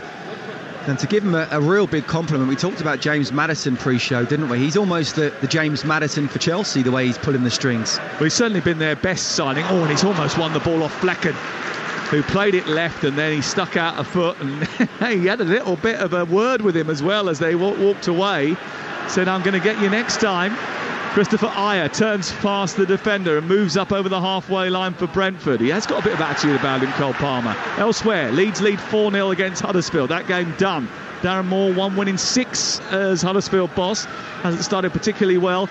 Southampton 2-0 up now against Birmingham. Wayne Rooney has already lost 2 games. He's going to lose a third, and the Birmingham fans were already impatient in midweek after a second successive defeat. Southampton unbeaten in 5. Ball towards the back post. Pinnock arriving, and he heads the ball home. Chelsea switched off at the back. Mbeumo produced a cross from the byline. Pinnock came charging in. Chelsea didn't see him, and he's powered the header beyond Robert Sanchez, who stood there stranded, and Brentford has stolen the lead. 58 minutes gone. Chelsea absolutely static inside their own 18-yard box. They thought there was no one coming. They thought it was a hopeless cross. Pinnock came stealing round the back from nowhere and thundered the ball home. It's 1-0 Brentford. Well, I'll tell you what, that's exactly what we talked about that Brentford could do. Really good little ball and a good run into Mbeumo. And it was a wonderful, just dinked cross saying, please, someone head me at the far post. A defender's nightmare, because you almost got a standing jump. So for Pinnock to come in with the height that he's got, all he has to do is make sure he gets a good connection inside the 6-yard box. He does, giving Sanchez no chance whatsoever. Wonderful ball from Mbeumo. Wow, did not see that coming, I have to say, but that's something we've seen a few times at the Bridge, haven't we? Well, I'm going to say, you may not have seen it coming today, but it has happened quite a lot here this season, hasn't it? And that's been the problem, that Chelsea have dominated these matches. They've had all of the territory, had all of the possession, had all of the shots, can't put the ball in the net, and then find themselves behind. And it's happened again. Here is Palmer looking to level things up. Sterling cuts in on his right foot and wanders into territory, goes down. Referee says nothing doing, and there wasn't. Gallagher breaks up the play, plays it out towards the left. Cucurella comes infield. Now it's with Gallagher once again on to Palmer. Palmer teasing the ball into the path of Cucurella. His cross to the 6-yard box, stepped away by Ethan Pinnock and out towards this near side. Well, they had the lead against Manchester United away from home and then didn't win that game. Can Brentford hold on this time? Palmer, edge of the box. Brentford leading by a goal to 0 as we hit the hour on Talksport. Colwell. And the Brentford fans are, with glee, singing Chelsea get battered everywhere they go. Here is Madueke trying to stop that from happening. Into Disasi. Now infield to Thiago Silva. And with the fixtures that are upcoming, there is a chance that pressure is going to start to intensify on Chelsea if they don't start putting results together. They have got tough fixtures to come. Tottenham, Man City and Newcastle are their next league fixtures. Brighton and Man U after that. Yeah. Madueke into the centre, half cleared. Caicedo keeps it alive. Chelsea again inside Brentford territory. Back out wide to Cucurella once more. On to Sterling. Sterling coming towards the left and then looking to try and dart in between two defenders. They've got to try and make something happen here, Chelsea. Otherwise they're going to lose again. They may even if they get a goal, they need two really to stop themselves from dropping points. Here's Madueke, back to Disasi, and then into Gallagher. And it's all very intricate on the edge of the box, but Brentford holding their line. Palmer trying to find a way through. Out wide he goes to Cucurella. All happening on the edge of the box. It's almost semicircular football, going one side, then the other, and then trying to find the gap that doesn't seem to be appearing. It's attack v defence at the moment, isn't it? Brentford again being very solid, very organised, staying in between the lines of the 18-yard box unless they really have to come out wide. Chelsea just trying to pass the ball. Reece James is about to come on. Frank Onyeka coming on for Brentford in the next few minutes here on Talksport. 1-0 to Brentford. Ball right-hand side with Disasi. Moves up towards the angle of the penalty area. Gallagher's got it now. Needs a bit of help. Plays it down the right. Looks to feed Madueke. Good challenge by Collins. And then he comes away with the ball. Collins skips past the challenge of Gallagher. Moves up towards halfway. Then releases Wissa. Wissa going out towards the far side. And runs it straight out of play. It's away for a throw-in to Chelsea, who have it back again. 62 on the clock. You're listening to Talksport live in the Premier League with Now. And don't forget that with Now you can stream all the Sky Sports action like Wolves Newcastle live today for $11.99 no contract. Search Now Sports. Here is Raheem Sterling, left side of the penalty area for Chelsea. Back to Caicedo, who's 30 yards from goal. Went to hit it, changed his mind, played it right instead. Disasi into the box. That's too heavy. It's going straight behind. Brentford fans quite happy to see that bounce in front of them away to our left. Well, what I would say from Brentford's point of view, if they were to come away with all 3 points, it'd be the perfect away performance. The way they weathered the storm in the first half and nicked it down the other end in the second. But it is down to Chelsea. Cannot afford to keep losing these games at home, especially with those games coming up, as you talked about, that on paper will be a lot more difficult. Need to find a way to score goals, and I'm not surprised Reece James is coming on. I personally would have put him on at the start of the second half, because I think, look, I mean, Disasi can come across with Cucurella bombing on, so there's 3 at the back, but I think with Brentford being very solid defensively, you almost want left and right backs bombing on, and the centre-backs have to be able to deal with that.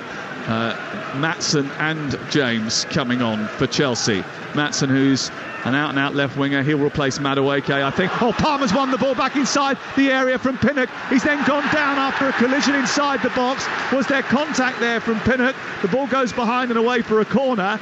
But again, Brentford playing out from the back, and Cole Palmer was right up there, pressing high, winning the ball back. And they're just holding here so that the VAR can just have a glance to see whether there was contact. Well, there was definitely contact. The tackle that Pinnock made, not a penalty. So unless there was a shirt pull beforehand, no, I don't think it's a penalty. No penalty, according to the VAR. And another quick check. Here is the corner from Gallagher in towards the crowded penalty area. It's away by Brentford and up to halfway. 2 changes incoming for Chelsea, who trail by a goal to 0 with less than half an hour to go. Cole Palmer, their best player, plays the ball out towards this left-hand side. Jackson slipped and now he's back on his feet. Sterling twirls away from one challenge and goes down the left, wins a free kick, and he wins a free kick 5 yards outside the box. Do you make the change now? Or do you wait till after this set piece? Well, they're going to wait till after the set piece. What would you do? Well, you certainly wouldn't do it if it was a defensive set piece. I wouldn't have a problem with it if he did want to do it. But yeah, clearly he wants to wait. Absolutely get Reece James on as quickly as possible. Ian Maatsen as well. Yeah, okay, fair enough. But I definitely feel Reece James needs to be bombing on down the right in the way that Cucurella has been down the left.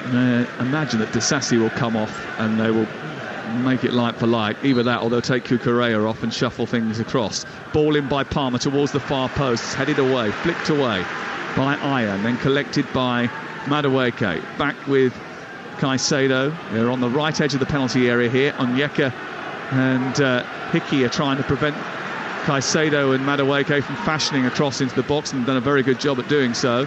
Cucurella, edge of the centre circle, has it back for Chelsea. All the football been played in the Brentford half, apart from the one most important part, and which is the one that Pinnock put in the back of the net. Mbeumo's cross, thunderous header from Pinnock, and it's 1-0 to Brentford as a result of that.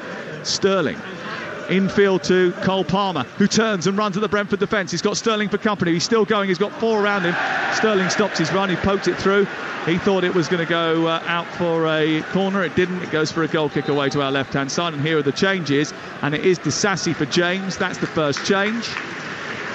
And the second one will be interesting, whether it'll be Madueke or Sterling. I think it'll be Madueke. It is Madueke on for Maatsen.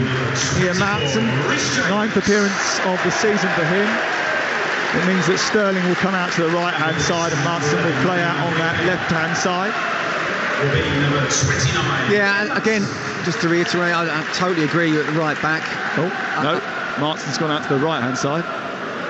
Yeah, he's someone who kind of started out as a left-back, and actually I remember seeing him at Charlton on loan, but he's certainly done well, even better since then, and had a very good pre-season. We'll be looking to try and be an attacking midfielder coming in from the right. Poor kick out by Flecken, one by Caicedo. Palmer's got it, edge of the D, and then he didn't spot in his wing mirrors that Norgard was behind him. And Norgard just nudged it back to his goalkeeper. Flecken apologises. But that's brilliant play from Norgard. It really is, helping out his goalkeeper and his defence, seeing there's trouble, realising that Cole Palmer is the most dangerous Chelsea player right now. He's in front of goal, 30 yards out, wanting to strike, and he gets there first. Perfectly timed tackle. Well, they spent a lot of time without the ball, Brentford, but they probably have had the 2 best chances of the game. Jan Olt's effort, which was saved by Robert Sanchez, and then the goal. Yeah, absolutely. You know, Madueke hit the crossbar, but that was almost something out of nothing. Really well worked. Well, goal and chance, you're right. Jackson sprinting down the left side, but the ball to him wasn't swift enough, and it wasn't able to get in behind Ayer, who swept up on the edge of the box. It goes out of play. Chelsea come forward once again. Palmer left side, into Gallagher. Back to Palmer again. Travels forward, plays it square. Now Thiago Silva helps it out towards the far touchline, and Reece James has it. James moves up towards the edge of the area, then gives it back to Ian Maatsen. Maatsen goes across to Thiago Silva, and now Cucurella has it. Sterling attacking Bruslav, comes in on his right foot, needs an option, was looking for one, put his palms to the sky as if to say, anyone going to show for me? Not enough movement from Chelsea, but there is such a tight, compact and very well drilled Brentford defence. Gallagher trying to find Maatsen. It's away by Norgard, and then there's a foul, is there? There is a foul on Norgard by Maatsen, so we'll go off to the cricket where it's all over for Guy Swindles. One of the greatest 50-over matches you'll ever see. Australia scored 388, New Zealand 383. So Australia win by just 5 runs. Brilliant centuries from Travis Head for Australia and from Rachin Ravindra for the Kiwis. But in the end, Australia keep their hopes of semi-final place well and truly alive in a remarkable game. They beat the Kiwis by 5 runs. Adam Stansfield scores for Birmingham. He's pulled one back. It's 2-1 in the Championship. Over on Talksport 2, it's still 4-0 to Leeds United. And remember, we're around the grounds at 2:30 with Adrian Durham. Mbeumo into the box. There's space for Onyeka, who tries to take on Colwell, comes across and just about defends it. And another opportunity for Brentford goes a begging. There might be more of those on the break as Chelsea start to open up in search of this equaliser. 1-0 to Brentford on Talksport. I'll tell you what, that was a great opportunity for Onyeka because he had time. If his first touch had been better, he would have been able to get the shot off before Colwell made the tackle. And you're right, I think that's what Brentford look for again. You know, keep to 1-0, but if they can create chances on the counter-attack, get the second. Reece James out wide towards Maatsen. Maatsen moves up towards the edge of the penalty. A low ball into the 6-yard box. No one there to finish off the chance and caught by Flecken. If Chelsea need some encouragement, though, Brentford have dropped 11 points from winning positions already this season. They're a team that often get halfway across the tightrope, then fall off. Yeah, at this moment in time, they're looking pretty comfortable, aren't they? But again, we talk about moments. just moments. That's what you've got. Raheem Sterling, Nicholas Jackson, Cole Palmer. There's enough individual talent out there to create some kind of moment for Chelsea. If they get the equaliser, I believe they can go on and win the game. But this first goal is the most difficult thing for them. Caicedo out towards the right side, into James, out towards the slender figure of Maatsen, small diminutive figure. James tries to poke it round the corner, didn't reach Caicedo, cut out by Brentford. They will bring it away. It goes out of play over on the far side, so we'll start going round our grounds from 3 o'clock. Arsenal against Sheffield United kicks off at 3. It's where Adrian is based, and Austin Trusty said that he predicted Sheffield United would get out of their current rut and believe that they have to know that they can win the Premier League. Adding a little dash of realism for Talksport. Alex Crook. Cruel but fair. Arsenal without Gabriel Jesus due to injury. Eddie Nketiah comes in as one of 5 changes from midweek. Kiwior, Zinchenko, Smith Rowe and Havertz also start. Gabriel and Ødegaard both rested. Saka captains the side. 2 changes for Sheffield United. Brewster and Slimani in. Out go McBurney and Archer. Gallagher back at Stamford Bridge, where Chelsea trail by 1-0. It's with Sterling and into Palmer again. Chelsea operating just in front of the centre circle, moving the ball up into Brentford territory, deeper and deeper, inch by inch. But again, it's very difficult to get beyond the first line of defence and then the second, and the third almost impossible to breach for them this afternoon. 72 on the clock. Palmer, left side. He's actually dropped a little bit deeper to pick up the ball in recent times. Yeah, again, liken it to Maddison. He was quite often did that, and then he just drifts in, looking to try and get the ball. You almost need 2 or 3 of him, don't you, Cole Palmer, to kind of develop the attack from the back to the front. Sterling takes over, runs towards the left side of the box, gives it to Gallagher. Gallagher wanted someone to go on down the left touchline, but he instead switches it to the right-hand side. It was a good play by him. Picked up now by Reece James, who's crossed into the box, comes right the way through to Jackson. He couldn't deal with it. Comes into his body, bounces off his body, and that allows Pinnock to get the clearance away to halfway. Well, it's a difficult one because it was whipped in and it was a missed clearance from one of the Brentford defenders. But again, top strikers, you know, they say, what if he misses it? I've got to be on my toes. He wasn't. Here is Colwell out wide to the left again. Brentford banking up once more as Sterling tries to trick his way to the edge of the box. He's got Cucurella outside him. Can they hold on here, Brentford, for a precious 3 points? Remember, they haven't won too often recently. First victory in 8 was last week against Burnley. And they lead here, but they've got a habit of throwing them away. Can they, this time, hold on to it? Thiago Silva, 30 yards from goal, into Gallagher, dead centre of the Brentford half, stopped by Norgard. Good defending again by Brentford. Gallagher again out wide, into Reece James, who can whip in a good delivery. He tries to take on the defender, produces a cross, away by Pinnock. James has got it back edge of the area. Gallagher, James, Maatsen, all very tight on the edge of the congested box. It's Gallagher round the corner, comes off the defender, claims of handball against Hickey. Referee says play on. It's played back wide to Maatsen, into Gallagher, back to Maatsen right side. Across comes Collins and intervenes, and then tries to take on Gallagher. And a foul is given against Collins. A bit soft that, and the Chelsea fans didn't like it. Well, first of all, it's great defending from Collins. Second of all, I didn't think it was a foul from Conor Gallagher. Third of all, it looked like, and we haven't got replays, you mentioned before, and it's the other side of the pitch. It looked like if it did hit Hickey's hands, there's no reason why that shouldn't be handball. Well, the referee is allowing play on. There's going to be no VAR check. There's going to be 2 changes here for Brentford. Neil Maupay is one of those.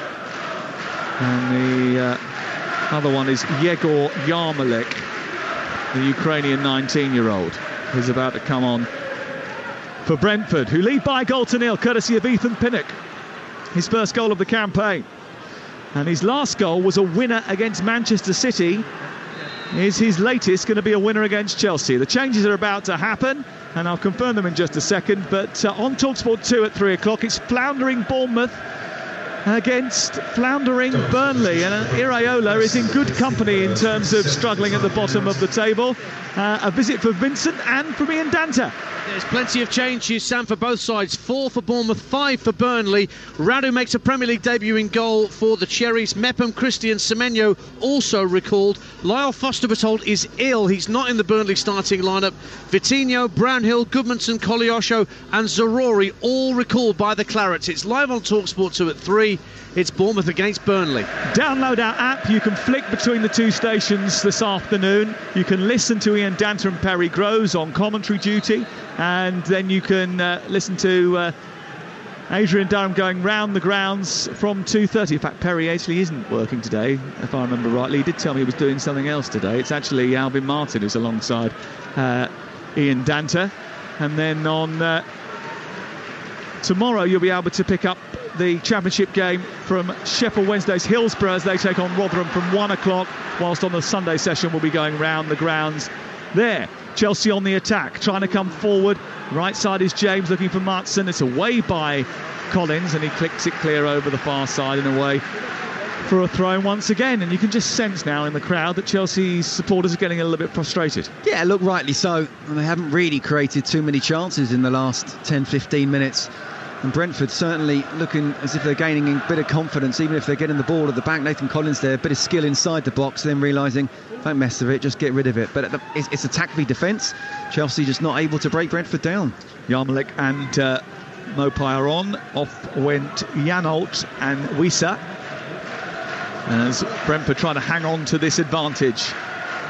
Reece James, midway inside Brentford territory, gets the return from, or looks for the return from Caicedo, but 2 red and white shirts went out to stop it. Then there's a late challenge from Caicedo on Norgard. It's going to be our first yellow card of the game, is it? It is. Well, it's actually a second yellow card technically, because Mopai got one when he was off the pitch. But our first on-field yellow card of the day. Yeah, and he needs to be careful he doesn't get another yellow card then, doesn't he, being on the pitch. But look, it's been a classic performance, away performance from Brentford. Thomas Frank will be delighted. And we talked about in the first half, doesn't matter who you're playing when you're on top. In the beginning of a match, first 20-30 minutes, you need to be able to convert a chance at least and be on top, because you can't dominate a game for the full 90 minutes, and the opposition, this is the Premier League, will create some chances. Really well worked goal from Brentford, you have to say, but if this is to be another defeat from Chelsea, this will be so disappointing. Well, they're checking for a possible red card here. They've stopped the play, and there was a step on the ankle. The referee is just listening. I don't think it's going to be enough for a full VAR check, and we are going to get back underway. But it is waved on by the referee. And Brentford, who are excellent at coming up, as I mentioned in the first half, they are happy to be the underdogs. They're happy to come up with a playbook and a strategy to go to these places and get these results. They went to Manchester City last year and got all 3 points. And they did the double over the treble winners last season, so they were never to be discounted, and it was always going to be a game that Chelsea had to win but could lose, and now they've got 12 minutes to stop themselves from doing just that. Does that mean if Brentford win the Champions League final against City, they would have fancied themselves to have won it? Sometimes you just have a bogey team, fella. Roerslev down the right hand side is crunched by Levi Colwell. And they win a free kick on this right-hand side. I've got to say, I think they've managed the game, Brentford, really well. In these little moments where the stoppages have happened, they've known how to kill the game stone dead. Look, I think the first 20 minutes they were very much under pressure and against the ropes, as it were, and just trying to hang on in there. Madueke hit the crossbar, and Kukureya had that wonderful chance. But then since then, absolutely, Chelsea still had all the ball, but they seemed more in control, Brentford, and it's been a fantastic performance, you have to say, away from home. It's down to Chelsea to find a way, and all while the ball is down the other end, the Chelsea fans will be frustrated. Ball tossed in by Roerslev. It goes over the head for one defender and then scuttled clear by Chelsea. The last team to stop Chelsea scoring were Bournemouth back in September. But Brentford are very good at not losing games. Last season, only Arsenal, Manchester City and Newcastle lost fewer games than them. Free kick just right of the centre circle for Brentford, who are utilising their time well. Leslie Ugachukwu is coming on, and David Washington is also coming on for a debut. Now, he's very young, David Washington. He is only 18 years of age. He's been an unused sub in 6 of the 7 games recently. He was 17 million quid from Santos. He's raw, but he's coming on to replace Raheem Sterling at Stamford Bridge, with Chelsea needing a goal. Is that desperate times, desperate measures? Yes, absolutely. And I think Raheem Sterling won't be happy the fact that he's the one being taken off. But, you know, it's one of those where at this moment in time it looks like Chelsea could play for another 90 minutes and not score a goal. So he has to do something different, Pochettino. And he came from Santos. I was doing a game in La Liga. Sterling has stayed on, actually. He's just maybe came over and got instruction. Caicedo is the one who has come off. They did take somebody else off as well, because they brought on Ugo Chokwu too. We'll deal with that in just a second, but Brentford have got a set piece and they're trying to just organise themselves. Mope's got it far side the left, trying to nudge the ball infield. Finds Hickey trying to play it further wide. I was doing the Barcelona game last week where they brought on a 17-year-old and he scored within 23 seconds of his introduction. So fantasy substitutions do come true. Cucurella was the man who came off, by the way. Absolutely, it can happen. And this is all about trying to do something different. There's no doubt about it. Raheem Sterling came off to speak to Pochettino, but he wasn't one of the ones being substituted. Here he is on the ball now. Raheem Sterling still involved. Maatsen in towards Sterling. Maatsen again. He's come out to the left side now. He's got Palmer waiting in the centre, screaming for the ball, saying, look where I am. And none of them managed to get the ball to him. Over the halfway line is Thiago Silva. On to Reece James. Leslie Ugochukwu waited for the ball, didn't come close enough to him, was mopped up by Yaremchuk. And then it's forward by Mope, over on the far side and cleared away.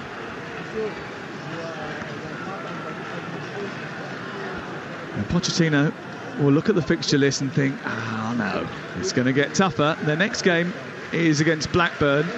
And we'll keep you updated throughout the week on the Carabao Cup games and bring you a couple of live commentaries too.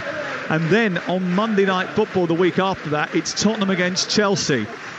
It gets harder and harder. Ball into the box by Sterling towards the far post, and Gallagher was going towards it and he went diving in with his left foot but couldn't reach it, and it goes behind and away for a goal kick. No, but that was good because Sterling got the ball and actually just took a touch and immediately put the ball in. He didn't let the Brentford defence get time to set.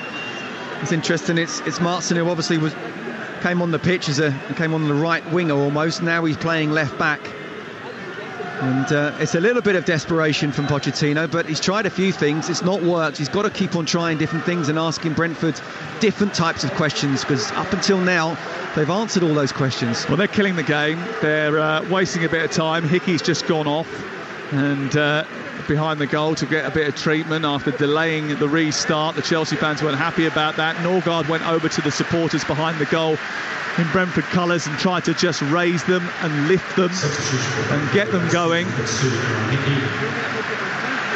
And Saman Ghoddos has come on to replace Hickey over on the far side. He scored a goal of the season contender last week. I don't know if you saw it. It was absolutely brilliant.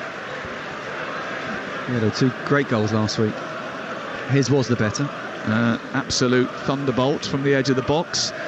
84 minutes on the clock. 6 minutes for Chelsea to try and find an equaliser. Live on Talksport this lunchtime. Ball played out towards this near side. It's collected by Roeslav, and he allows it to go out of play, and it's away for a throw-in. Just disappointing, isn't it, the way Chelsea started off so well in the first half. It looked like they had that high intensity. I just feel they need that first goal. They haven't scored enough first goals in a game. And then it's about character coming back into it. Look, they've tried, there's no doubt about it, but Nicholas Jackson hasn't been able to in any way. Great chances that he did in the first half. He's been fouled here. And there's a yellow card coming out for the perpetrator of the offence. And Chelsea have a free kick just in front of the centre circle. I think was it Norgard who picked up the yellow card there for the foul on Jackson. It wasn't entirely clear. There was 3 of them having a nibble at Jackson, and the free kick has been given. So Gallagher will take it in front of the centre circle. 5 minutes to go before the end. The ball worked out wide towards the right, and then James tries to go on the outside, and it goes out for a throw-in. This is Talksport, Chelsea against Brentford, and we're with Super 6. Predict 6 correct scores from this weekend's action. You can win £250,000 without spending a penny. Just remember to go to the website. 18 plus, terms and conditions apply. Chelsea get a little bit fortunate and win a corner over on the far side. Brentford arguing about it, but it is going to be an opportunity with 4 minutes to go. Got to get the delivery right. Absolutely. And talk about predictions. I wouldn't have predicted this the way Chelsea have been playing, and Brentford, apart from last week, not being great. But yeah, all about that delivery. Gallagher's delivery in towards Thiago Silva, who sends it flashing through the 6-yard box. And did it go out on this near side? Well, the referee says it did, in conjunction with his linesman far side. And Chelsea just not getting the rub of the green.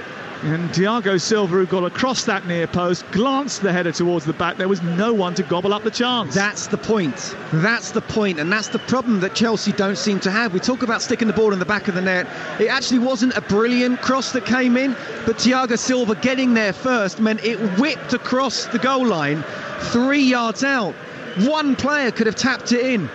They didn't read the situation, don't sense that danger, they don't have that ruthlessness in terms of scoring goals, and that's why not just today, all season, they've had the XG. Say what you want about XG, it's about sticking the ball in the back of the net, and they haven't been able to do that today. Well, Mauricio Pochettino spoke yesterday about the return of Christopher Nkunku and said, you know, it might stop me from having to go into the January sales market. He's expected to come back after the next international break after a significant injury. He got 23 goals in the Bundesliga last season. They need something. They need someone with that killer instinct. They just don't have it at this moment in time. Gallagher picking the ball up and sending it down the right. Washington tries to get on the end of the ball that was played down there. There's a foul by Yarmouk just in front of the halfway line, and Gallagher is knocked to the floor. Graham Scott just intervening between Pochettino and Thomas Frank. Thomas Frank was being very nice about his counterpart, but no one's being particularly nice to each other at this moment in time. Jesus Perez, who is Pochettino's trusty assistant, ended up in the Brentford technical area just moments ago, finger pointing and having a bit of a push. Never advisable when you're Jesus Perez, because he is about 5'3.5". Lovely bloke, but very small. Here is Maatsen down the left side. Sterling now weaves his way to the edge of the penalty area. Back into Maatsen once again. Ogachukwu, it's all very sideways from Chelsea. Thiago Silva down the right. It's in towards Palmer. Comes to Washington. He can't convert. James's cross after a brilliant ball down the right from Thiago Silva came to Palmer. He couldn't stretch to finish. It came to Washington. He couldn't either. What a fantastic opportunity for Chelsea there. A great run off the ball from Reece James. Wonderful pass from Thiago Silva. James knew he had to put that in first time. It's more Cole Palmer's miss than it was David Washington's miss, because once Cole Palmer got the touch, very difficult for him to outstretch, and now there's been a red card. Red card for Jesus Perez, and I think that's a yellow card for a member of the Brentford bench that I can't quite see down there, but Jesus Perez has been sent off. Well, it's incidental, really. I mean, that wonderful opportunity for Chelsea. Again, another example of creating something and not sticking that round thing in the back of the net. Last minute of the game approaching. Conor Gallagher with a corner kick. Can he produce the delivery that's required? In towards the near post. It comes out to the edge of the box after James didn't get the header away. And now they're sprinting clear, and it's 4 Brentford players against 1 Chelsea player, and that player is Sterling. It's played through to the edge of the box. Yarmouk to finish it. Sanchez comes out and produces a stunning save. And he had to. Yarmouk had to finish it. He thought he was going to. He went to poke it past Sanchez, who came out like a starfish. Well, that would have been game over without a doubt. I've actually felt Sanchez should have positioned himself a little bit further forward in the first place. We have to say, great save. Well, Maatsen has then fallen over, and then Burmo coming in on the end of a Mopé cross has sent it wide of the left-hand upright. Well, we thought it might get a bit like this. There might be chances for Brentford as we went further into the game, because Chelsea's so desperate to commit men forward in search of an equaliser. They need to get more blue bodies up the pitch. 1-0 to Brentford. Sterling takes over down the left side. Can he get past this stubborn Brentford resistance? Gallagher chops in field. He needs some help. Maatsen provides it. Wider is Sterling. Sterling into the box. Norgard comes across and shuttles the ball out on this near side, but 6 minutes of only time. Sterling there gets the chance to get the cross in, but he delayed it, and that allowed Norgard to have the time to get across and close him down. Yeah, look, Chelsea was sort of on the counter-attack, and yet Brentford got all 11 players back behind the ball, and Chelsea only had 5 players going forward. Again, have to say, massive credit to Brentford, but this would be so disappointing if Chelsea don't get anything out of this game. I think Brentford have had almost the perfect away performance here today, and they wouldn't have designed it exactly this way, but they, after riding their luck, they ended up making the most of every attack that they've had. They haven't been in full control of these 90 minutes, certainly not in the first 20 or 30, but since then, actually, despite them being on the back foot, they've always been well positioned and well organised. It's going to be 2 wins in a row for Brentford after a barren spell. It's not going to go down too well with the Chelsea faithful. Here is Maatsen round the left-hand side for Chelsea. A lot of play down this left-hand side, but not enough product. Here is Sterling taking on 2 defenders. There's a third one joining now. He pokes it between them all. Palmer helps it to Gallagher. And then it's with Colwell. Out to the right side. James delivers across into the box. No one was really looking for it in Chelsea colours. It's flicked away by Roerslev, and it'll go out for a corner. The problem is, once Raheem Sterling's on the ball and 3 players are coming out, they need to quickly switch it as much as possible, and they didn't do it quick enough. Reece James put the cross in, but it's just a floated cross, easy for the Brentford defence. Here is Gallagher delivering the ball to the edge of the box. Maatsen will deliver it left-footed. It hits the first man. It was a bit of a waste of a delivery into the box. It's cleared away by Brentford with relative ease. Washington scurries to the halfway line to keep Chelsea in possession. We're in the 93rd minute of the game. Sanchez forward. Everyone was offside. It was a silly ball to play from Sanchez, but Gallagher has tried to keep it alive. Roerslev has done well. He sends it centrally. Mope nudges it back. Ugachukwu can't get there. It's won by James. Oh, illegally so.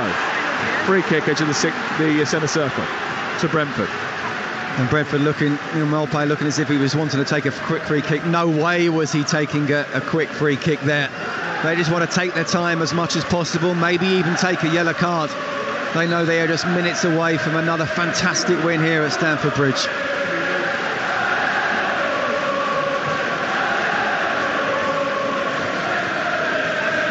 Listen to those Brentford fans. They love coming here. It's only a 4.5 mile journey, but they're having a great time. Their 3rd consecutive win at the Bridge. And Chelsea have lost too many games and dropped too many points. It means they've dropped points in 7 of their first 10 games of the season. Not sure that's what Todd Bowley was hoping for when he spent £1 billion. Don't get me going on that, Sam. You spend £1 billion and you haven't got a world-class goalkeeper or a world-class striker, as much as I think Nicholas Jackson could turn into be one. And Nkunku is injured, of course he is. But he's not a striker though, is he? Even he's not a striker. Nkunku? Yeah, he's not. No, he's not. He's not. He's a wide player who can play in a number of positions, attacking positions. I do think him and Jackson will do well together, but so all that money being spent, yeah. Yarmouk under pressure from Washington. It goes back to James. James down the right for Jackson. He's got to get there. He does. 94 minutes on the clock now. There's 6 added, remember. Chelsea need to get bodies forward again. They're a little bit reluctant to get forward at pace. So Ugachukwu into Sterling. Back to Colwell. And then Maatsen. Sterling wants it. Cole Palmer's on the far side now. Ugachukwu into Gallagher, always showing for the ball. He does well. He takes the ball down the side of the penalty area. They somehow need to get that ball into the box and into the danger zone. Sterling goes to the byline, produces a cross. Palmer underneath it, comes out to James. James shoots, blocked into the air, away by Godos, and it will go out over on the far side, and it will be a corner to Chelsea. Brilliant defending again, wasn't it? I have to say, great play from Sterling. Got 2 or 3 players around him, still finds a way to get to the byline and put the cross in. Reece James has an attempt. This time it's Godos coming on. Defended so well today, Brentford. And Palmer has hurt himself. Robert Sanchez has come up from the back. The goalkeeper to try and influence proceedings in the Brentford penalty area. Gallagher's delivery, he was up there, Sanchez, and now they're looking to counter-attack, and there's no goalkeeper, and there's only Brentford players steaming forward. Neil Maupay hasn't scored for ages, but he gives the ball to Mbeumo, who finishes it off, and into an empty net, and Brentford run away with the points. And Chelsea's revival hits the skids. Robert Sanchez went up for the corner, got nowhere near the ball. Brentford broke with a two-man attack. Neil Maupay hasn't scored for 34 games, so instead of running the ball into the net, he handed it off to Mbeumo, who slipped it into the empty goal, and Brentford take all 3 points from Stamford Bridge again, and the Blues are bruised. It's Chelsea 0, Brentford 2. Well, it was so deep into injury time. The second goal is a little bit irrelevant, but I don't really get the goalkeepers coming up, because that is always something that can happen. Funny enough, well, it's not funny. Neil Maupay was actually sprinting with the ball, and Robert Sanchez caught up with him. Hold on.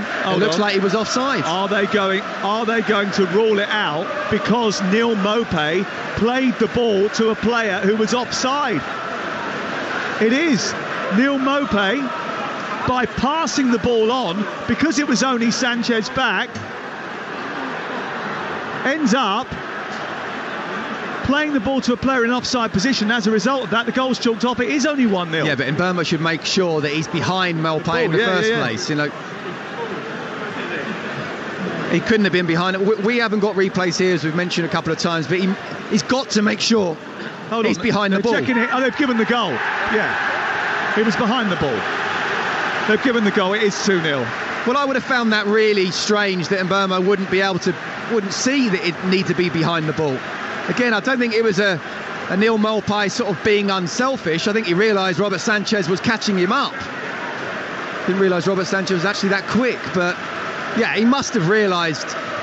And Brian Mbeumo, I'm talking about, that he's got to stay behind the ball. So it's irrelevant how many players are between the goal and himself. Well, as we said, we couldn't see a replay of it, but I didn't think when I saw it that's offside, did you? So as a result of that, when they reviewed it, and been pretty clear that the goal stands, and Chelsea are losing 2-0, and the points are going back to a bus stop in Hounslow. And they look like they're going for a third here as Robert Sanchez comes out. Is he going to get criticism for going up for the corner? No, I think he probably would have looked across to Pochettino and, do you allow me up there? But the second goal was irrelevant, Sam. They could be playing another 90 minutes, and I'm not sure Chelsea would score a goal here, and that's the biggest problem. You know, they're not keeping enough clean sheets, but they're not scoring those really important first goals where you suddenly then can dominate the tempo of the game. Brentford absolutely love this place. For the third year in a row, Brentford have travelled the 4 short miles to Stamford Bridge and gone back with 3 points. Chelsea still a work in progress, but this was supposed to be the easiest fixture they've got on paper for the next few weeks. Spurs, City, Newcastle, Manchester United and Brighton are their next 5 league opponents, and Maurizio Pochettino couldn't really afford to lose this game, but they have. They've lost it by 2-0. Sam Matterface, thank you very much indeed. Well, the players are shaking hands. Chelsea certainly look a lot more disconsolate than those Brentford players. What a performance it's been for them. Yeah, hive of activity pitch side, plenty going on, and on the pitch as well. No one seems to be leaving anytime soon except the fans, who are pouring out of the stadium very quickly indeed. Sam mentioned it, 3 Premier League wins for Brentford here at Stamford Bridge. No other team has managed that. 3 consecutive in that competition, in the top flight, against Chelsea here at Stamford Bridge. That is a record for Brentford. Are the Bees becoming a bit of a bogey team for the Blues? It would appear so, because they've now leapfrogged Chelsea into 10th place as Mauricio Pochettino's side drop down into 11th. Wow. Scott Minto is alongside me here still as the Chelsea players head over to the fans that are left opposite where we are. I mean, it is the Brentford players who are heading over to to the away supporters right now, who are clapping, jumping up and down, and the cheers are just getting a little bit louder as the entire team head towards them right now to clap them, salute them and thank them for their incredible support. And they have been incredible in this game, and they might not have been incredible on the pitch throughout the whole 90 minutes, but they got the job done, Scott Minto. I mean, the low block, Chelsea just could not get beyond them. No, they couldn't, Resh, and I thought Chelsea started off really well with high intensity, and I was saying about when you're on top, you really need to get that goal, and put the opposition in its place, as it were. That first goal can be so important in the game, because until the opposition score again, you dictate the tempo of the game. Chelsea didn't do that, and do you know what? Brentford were pretty spectacular for the whole 90 minutes. Yes, very much under pressure in those first 20, but held out, didn't concede. And then even when Chelsea were very much on the front foot, they grew into the game, Brentford, and it was a perfect away performance. It really was. And the players are now alongside Thomas Frank, just waving to the crowd. They pushed him out, didn't they? And they're all doing fist bumps. Look, Resh, I'm trying hard not to speak from a Chelsea point of view, because obviously I want Chelsea to do as well as possible. But let's stick with Brentford for now. This was an absolutely superb tactical away performance. It wasn't always perfect in terms of Chelsea created chances, and with better finishing could and should have scored, but generally speaking, for Brentford to come here and put in that type of performance and come away with all 3 points, again, it's another fantastic job from Thomas Frank and his team. It really is. It was almost like the perfect away performance, wasn't it, for a team? They did absolutely everything they had to do against the Chelsea side, who were dominant in that first half, as you said. I mean, the Chelsea players disappeared quite a while ago down the tunnel. Brentford not going anywhere. I think the TV interviews have only just begun, and they're actually, the players, most of them are starting to make their way now. But they deserve their moment. They deserve to be celebrating that. But for Chelsea, I mean, what on earth is the magic formula then for this team? Because they are creating the chances. It looked like they were getting it together in these last few games, certainly against Arsenal, and you could say, as we did pre-match, that they were a little bit unlucky against them. But there's something very big that's missing in this Chelsea side. With what is it, Sam? With that wry smile. No, look. Well, it is, but it's been a striker for many years. It has. And I was just talking to Jason Cundy as he walked past. What's the goalkeeper had to do? What's Mark Flecken had to do? Far too many teams come to Stamford Bridge, the goalkeepers have an easy day. He's tried to give it away 3 times, the goalkeeper, and he still hasn't had too much to do. And that's been a long-standing problem. There's no quick fix here. There's no magic pill. This is something that's going to take a while to sort out. But Maurizio Pochettino is the man to sort it out. Over the next few weeks, you're going to get people who are going to get frustrated because they're going to lose more games over the next few weeks. There's no doubt about that, because the others that they're coming up against in the next few weeks have got much more firepower. But it's not his fault that they've signed players that are under the age of 25 and only players at under the age of 25. Thiago Silva and Raheem Sterling can't do it all on their own. Chelsea's best player is 21 years of age. His influence faded later in the second half. The second half performance was not good enough. You cannot put all your eggs in the kids' basket. I'm sorry, you can't do that. I couldn't agree more. It's all very well buying for the future and getting, around FFP, putting players on 7 and 8 year contracts, but it's about the here and now, Resh, and I will repeat, it's not Mauricio Pochettino's fault, and give him time, because there are difficult games coming up. Look, I'm not an overly stats person, I'm not, but 69% possession, 17 goal attempts to 7, and yet 2 on target, whereas Brentford had 5. And it's not just about a striker, it's everyone's got to step up. But when you haven't got enough leaders on the pitch, you go back to the Chelsea of the Frank Lampards, the John Terry, the Petr Cech, Ashley Cole, Didier Drogba. My goodness, 7 or 8 of those players were absolute leaders in the dressing room, captains. And they haven't got enough here. Who wears the badge with pride here in this Chelsea side? Look, I still think Thiago Silva is an absolute Rolls Royce. If only he was 10 years younger, but 10 years younger, he may not be at Chelsea. I think he's superb. I think Raheem Sterling, we didn't quite see enough of him. We've mentioned Cole Palmer, but Who loves the club? Like Frank Lampard, like Petacek. Who loves this club? Yeah, look, none of them. Reece James loves the club. Reece James does. Okay. You've got Gallagher, you've got Colwill, you've got James, you've got players that are associated with the club. That's not the problem for me. The issue for me is the level of recruitment. You're recruiting younger players. I think we should pay tribute to Brentford and the way that they performed today. I thought, you look at it, Chelsea have won every game on expected goals, not today. Brentford have won that by some margin, and it's because they came here with a game plan, they executed and they got it right. It would have been different if Chelsea had made that breakthrough in the first half, but they didn't. The longer the game went on, the more confident Brentford got. Brentford have got a very, very good manager, and they've got an excellent recruitment process. Look, we could have gone on for hours, but the bottom line is Chelsea have spent almost £1 billion, and yet they haven't got a world-class goalkeeper and they haven't got world-class strikers. You win games in both boxes. Not Robert Sanchez's fault today, not enough leaders, all very well going for youngsters and buying for the future, buy for the here and now as well, and that helps you roll into the future. But well done, Thomas Frank and Brentford.